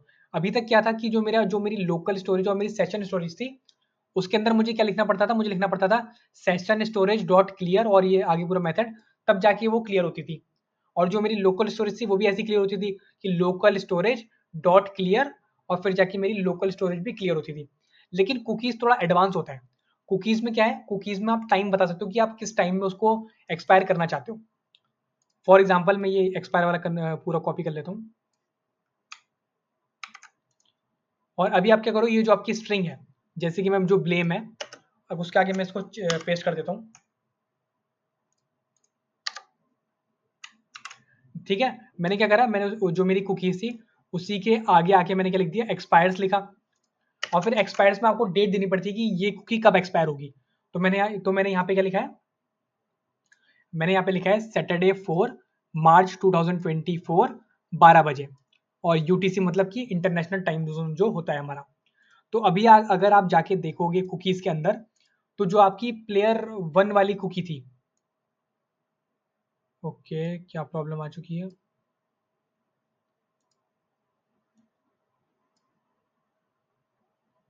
हम्म,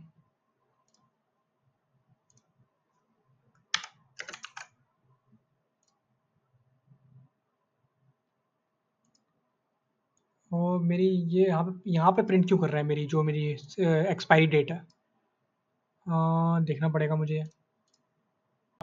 मैंने थोड़ा-सा सिंटैक्स मैंने गलत लिख दिया था। यहाँ पे क्या है ना, जो आप अपनी जो की वैल्यू लिखते हो, उसके बाद आपको क्या लगाना पड़ता है, एक सेमीकोलन लगाना पड़ता है इस स्ट्रिंग के अंदर ही। जैसे ही आप स्ट्रिंग के अंदर लगाओगे, अब आप देखोगे जो आपकी एक्सपायरी डेट है, वो आपकी कुकी के आगे आगे आके लिखी आएगी।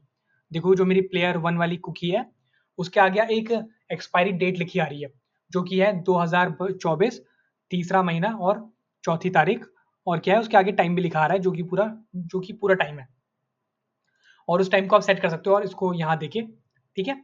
तो ऐसे आप किसी कुकीज़ को एक्सपायर भी कर सकते हो। तो जो ये कुकी है 4 मार्च 2024 को अपने आप एक्सपायर हो जाएगी, मुझे इसको रिमूव करने की नीड नहीं पड़ेगी, ठीक है? तो अभी हम आगे बढ़ते हैं।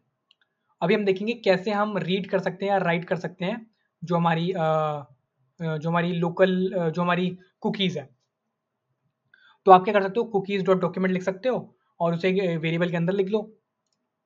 हम क्या करते हैं, एक वेरिएबल बनाते हैं रिजल्ट नाम का और लिखते हैं डॉक्यूमेंट डॉट कुकी,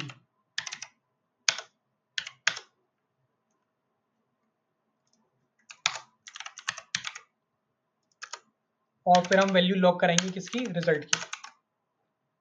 तो अभी आप कंसोल लॉग में जाके देखोगे तो आपको कुछ ये पूरी एक स्ट्रिंग मिल जाएगी, ठीक है? तो ऐसे हम देख सकते हैं अपनी जो हमारी कुकीज़ है। तो यहाँ पे आखिरी में लिखा भी गया है जो क्लियर कुकी है। तो जो हमारी कुकी है उसको आप क्या करते हो, मैन्युअली क्लियर नहीं करते, उसे आप क्या करते हो, to clear a cookie you can set its expiration date to a date in the past using the expiry attribute, ठीक है? तो आप क्या कर सकते हो, किसी भी आप अपनी जो कुकी है उसको आप कोई एक्सपायरी डेट दे सकते हो, और वो क्या होगा, उस टाइम के बाद अपने आप एक्सपायर हो जाएगी।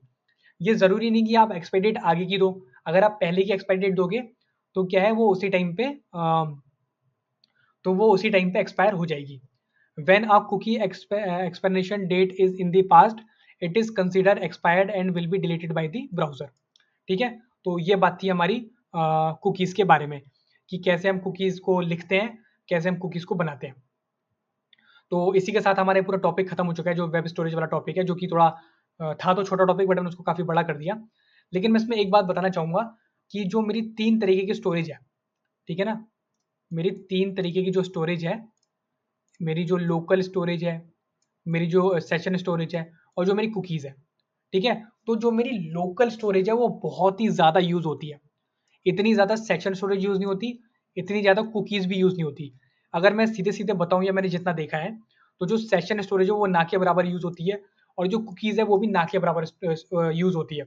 लेकिन जो लोकल स्टोरेज है वो बहुत ज़्यादा यूज़ होती है किसी भी कोड में।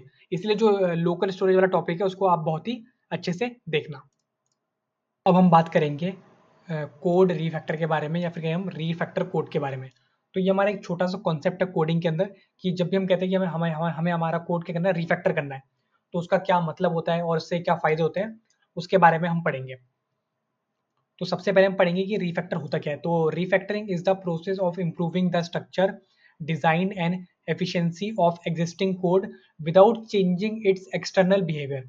इसका मतलब क्या है, जैसा कोड आपका पहले काम कर रहा था उसका बस हम थोड़ा बहुत स्ट्रक्चर, जो हमारा रिफैक्टरिंग है उसका क्या मतलब होता है, जो हमारा एग्जिस्टिंग कोड है, पहले से कोड है, मान लो कि आपने एक वेबसाइट बनाई, उसका आपका 700-800 लाइन का जो आपका कोड है, उस एग्जिस्टिंग कोड को ऐसे रिस्ट्रक्चर करना, ऐसे डिजाइन करना या फिर ऐसे उसको चेंज करना कि उसका बिहेवियर भी चेंज ना हो, पहले की तरह बिहेवियर हो लेकिन वो थोड़ा सा कॉम्पैक्ट हो जाए, तो उसको हम कहते हैं refactoring. The goal of refactoring is to make code easier to understand, modify and maintain while reducing the likelihood of bugs and errors. When you refactor code, you make changes to the internal structure of the code, but the external behavior of the code should remain the same. तो इसका same मतलब है, जो हमारा code जैसा पहले काम कर रहा था बाद में भी वो कोड वैसा ही काम करना चाहिए रिफैक्टर के अंदर। थोड़ा हम इसमें आगे देखते हैं क्या लिखा है। This means that any test that were previously passing should still pass after the code has been refactored. ठीक है, तो इसके क्या क्या फायदे होते हैं रिफैक्टर कोड के, improving code quality, enhancing performance और इंक्रीजिंग मेंटेनेबिलिटी। तो इनके आगे छोटी छोटी लाइनें लिखी वो मैं नहीं पढ़ रहा क्योंकि बहुत छोटी सी बातें हैं, इनके नाम से पता चल रहा है। आगे देखते हैं।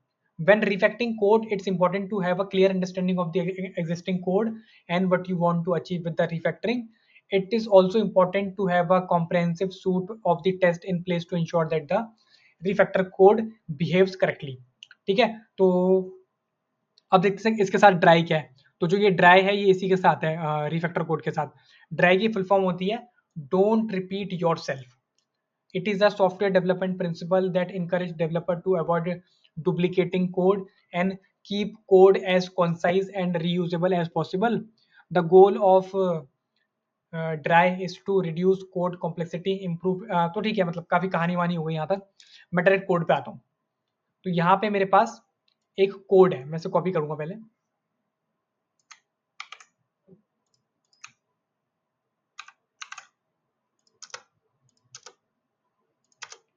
तो यहाँ पे हम क्या देख सकते हैं, मेरे पास एक कोड है।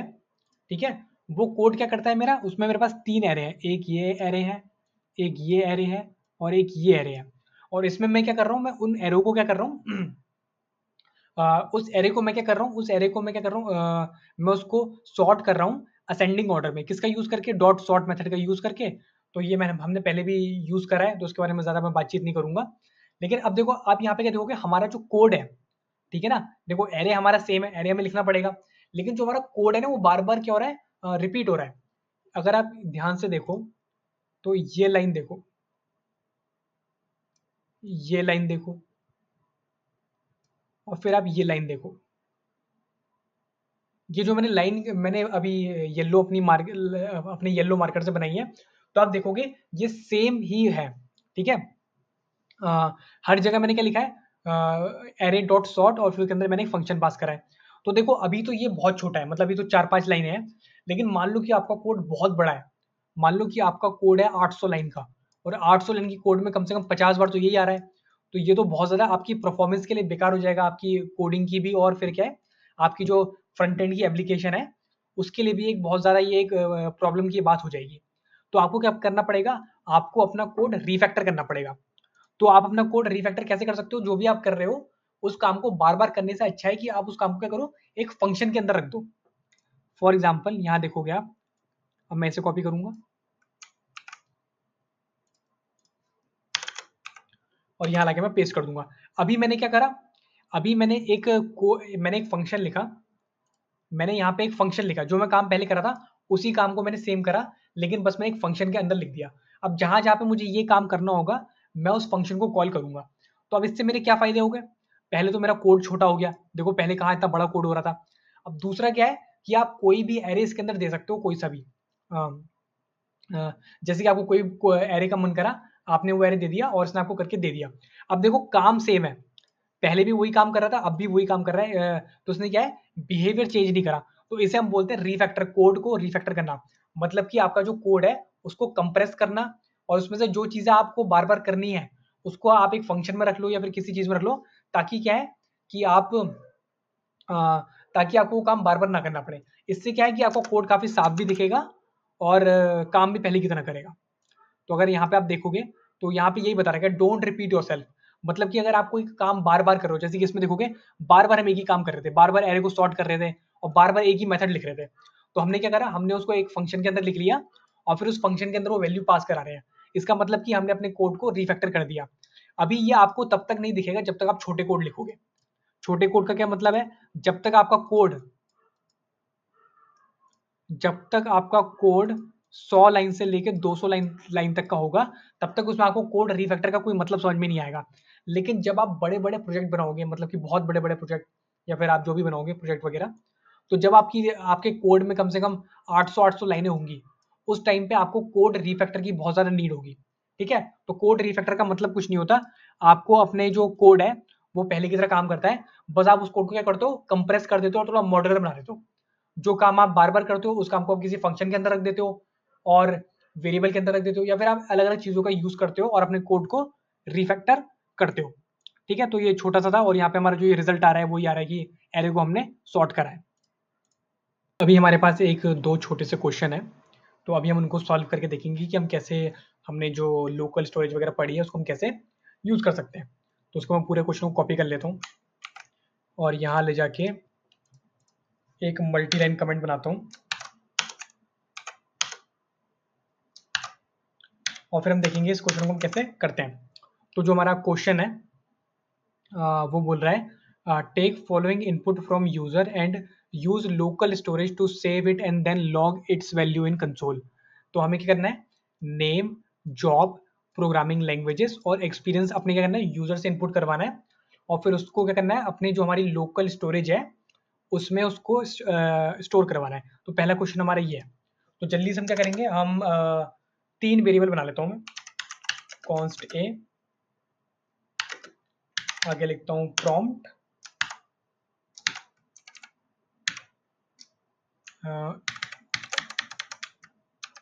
तो पहला है यहाँ पे व्हाट इज योर नेम, ये हो गया ए,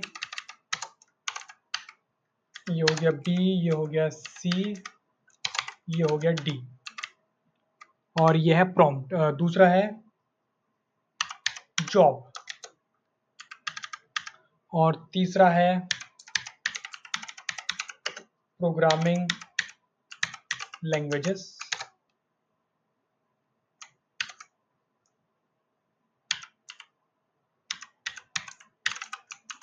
प्रोग्रामिंग लैंग्वेजेस और फिर कौन सा है, एक्सपीरियंस। तो ये हो गया कुछ इस टाइप से और एक्चुअली हम इसको थोड़ा ठीक कर सकते हैं। यहाँ पे मैं लिख सकता हूँ फुल नेम, यहाँ पे मैं वेरिएबल का नाम दे देता हूँ जॉब, इसका नाम मैं देता हूँ पी लैंग और चौथे का मैं नाम देता हूँ EXP। अपने यूजर से हम इंफॉर्मेशन लेंगे, उसको हम वेरिएबल स्टोर कराएंगे और फिर हम उसको क्या करेंगे, लोकल स्टोरेज में डाल देंगे डॉट सेट आइटम का यूज करके। पहले लिखेंगे यहाँ पे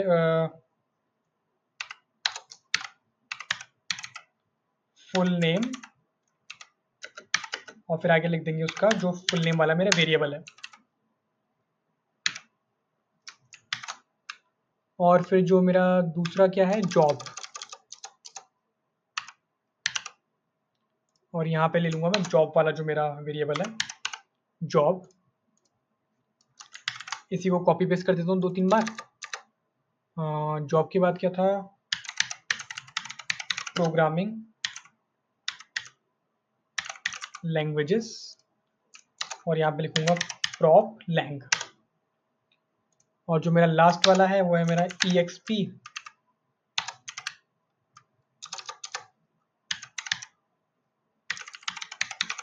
प्रोग्रामिंग ओके एक्सपीरियंस था लास्ट वाला, ये हो गया मेरा एक्सपीरियंस। ठीक है, तो अभी अगर हम देखें cancel cancel cancel,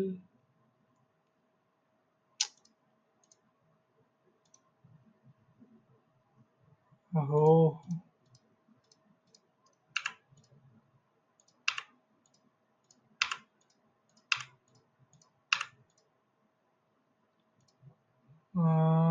local storage, एक बार मैं यहाँ पे लिख देता हूँ ऊपर।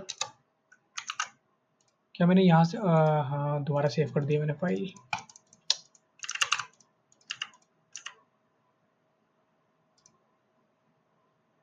ठीक है, अब देखते हैं दोबारा से। अब मैं से रिफ्रेश करता हूँ। What is your name, blame, okay. Job क्या है मेरी, मैं फ्रंट एंड डेवलपर हूँ, front end developer. Programming language कौन कौन सी आती हैं, HTML, CSS, जावास्क्रिप्ट, रिएक्ट आता है, नोड आता है, C++, पाइथन, और बस मैंने ऐसे ही रैंडमली लिख दिया। हो गया। एक्सपीरियंस कितना आता है, एक्सपीरियंस है 1 साल का। ओके करते हैं। ठीक है, अब अगर जाके हम देखेंगे अपनी लोकल स्टोरेज में, तो आप देखोगे सारा डेटा हमारा सेट हो चुका है जैसे हम चाहते थे। फुल नेम में आ रहा है मेरा ब्लेम, एक्सपीरियंस में आ रहा है मेरा नेम, एक्सपीरियंस में आ रही है मेरी जो है उसका एक्सपीरियंस, जॉब में आ रहा है front end developer, programming language में आ रही है जो जो मेरी प्रोग्रामिंग लैंग्वेज मैंने इनपुट करी थी। चलो ये तो बहुत बढ़िया है। अब इसके बाद हमें क्या था, हमारा दूसरा टास्क क्या था कि हमें इसे कंसोल में लॉग भी करवाना है। तो कंसोल में लॉग करवा लेते हैं। यहाँ पे मैं डायरेक्टली लिख देता हूँ लोकल स्टोरेज,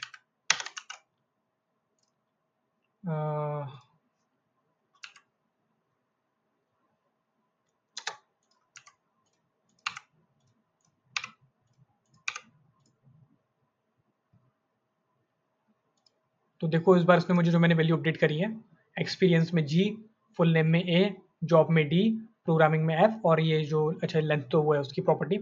तो आप देखोगे ऐसे करके हम कुछ अपनी जो लोकल स्टोरेज है उसका हमने यूज़ करके इसमें कंसोल में लॉग भी करवा लिया। अगर आप चाहते हो कि उसको आप थोड़ा और अच्छे तरीके से दिखाओ तो आप कुछ ऐसा कर सकते हो, लाइक नेम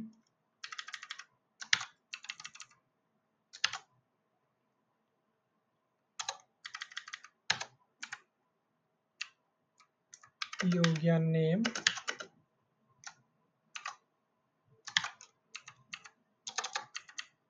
लोकल स्टोरेज, और यहाँ पे डॉट लगा के क्या था पहले, local storage dot full name.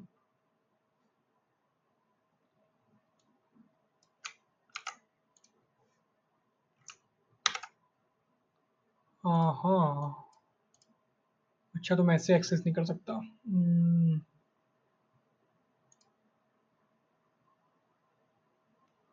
I think okay okay, वो गेट आइटम वाला था ना उसमें, तो कुछ डॉट गेट आइटम और फिर इसके बीच में, ओके ओके अब ठीक है। इसी को कॉपी पेस्ट कर देते हैं। ये एक ज़्यादा हो रहा है क्या यहाँ पे, ओके लास्ट में नहीं लगाया मैंने, अभी ठीक है। यहाँ पे भी ठीक है और यहाँ पे भी ठीक है। Dot gate item full name, फिर क्या है जॉब, और फिर क्या है प्रोग्रामिंग लैंग्वेजेस।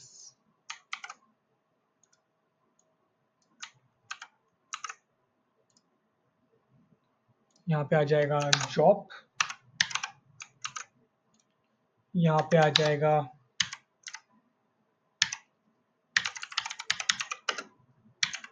प्रोग्रामिंग लैंग्वेजेस, और फिर क्या रह गया, कोई एक अच्छा एक्सपीरियंस वाला रह गया, और यहाँ पे हम लिख देंगे एक्सपीरियंस और local storage dot gate item.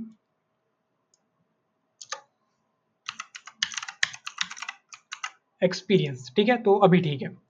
अभी दोबारा से जाते हैं, enter your what is your name, वो है ब्लेम, एंटर योर जॉब, तो यहाँ पे लिखेंगे FE मतलब front end, programming languages JS and Python,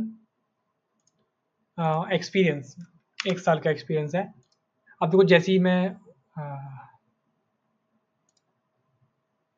ये दोबारा लोड क्यों हो गया, what is your name A, what is your job B, programming language C, experience D।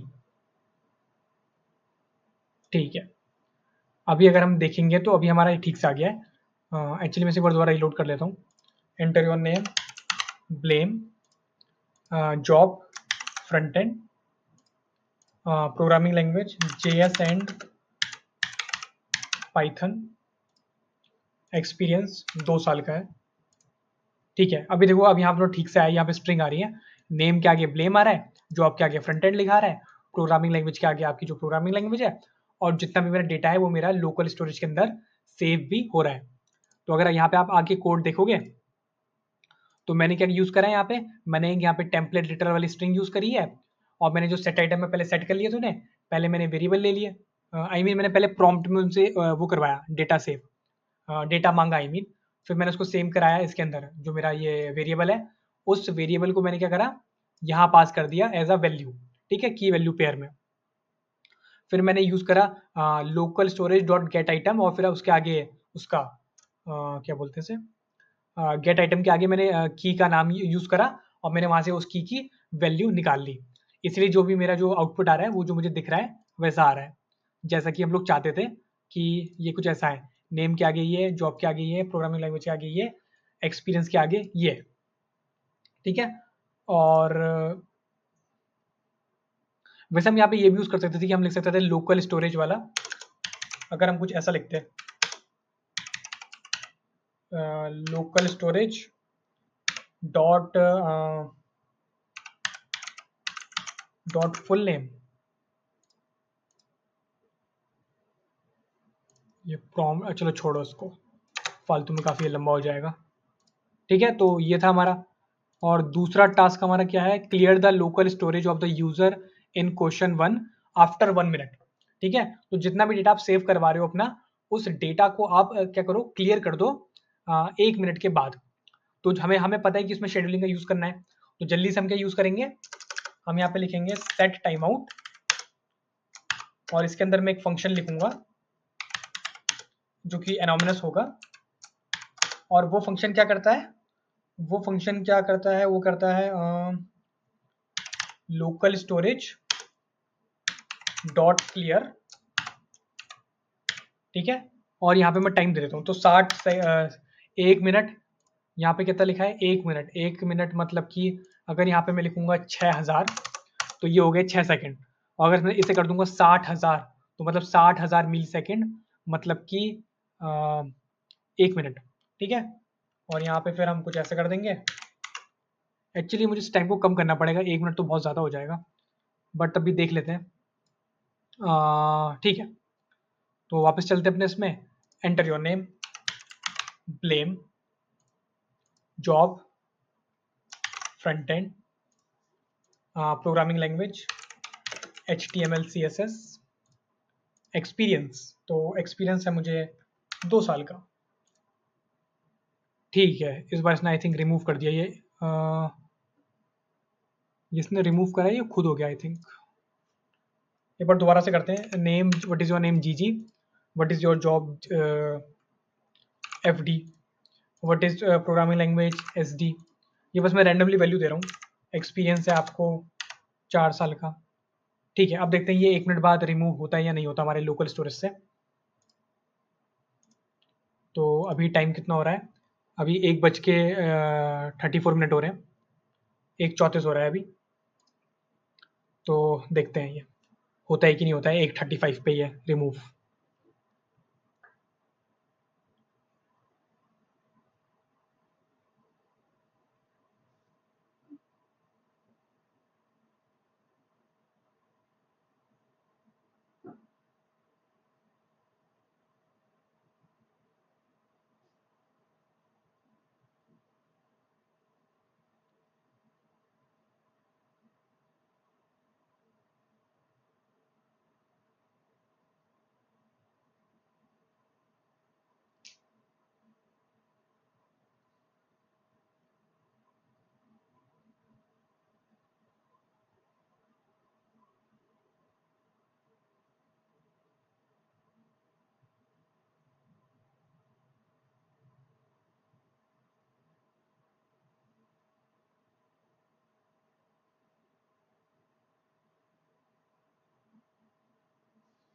Actually 1 minute तो हो गया, लेकिन ये क्लियर नहीं हुआ अभी तक।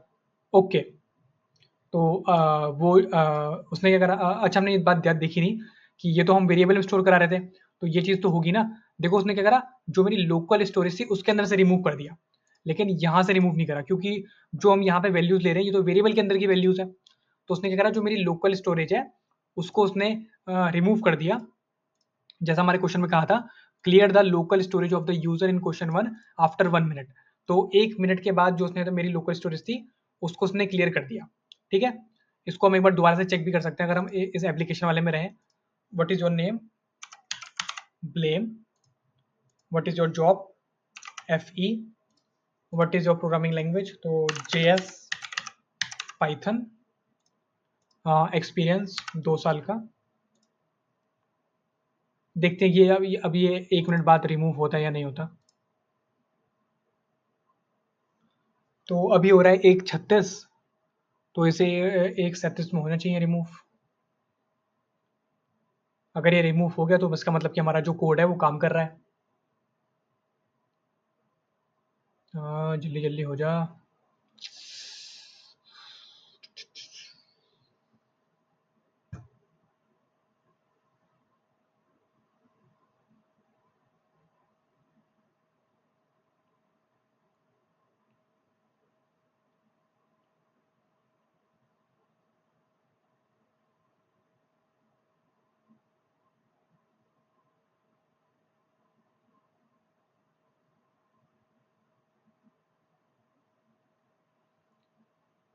ये रिमूव क्यों नहीं हो रहा।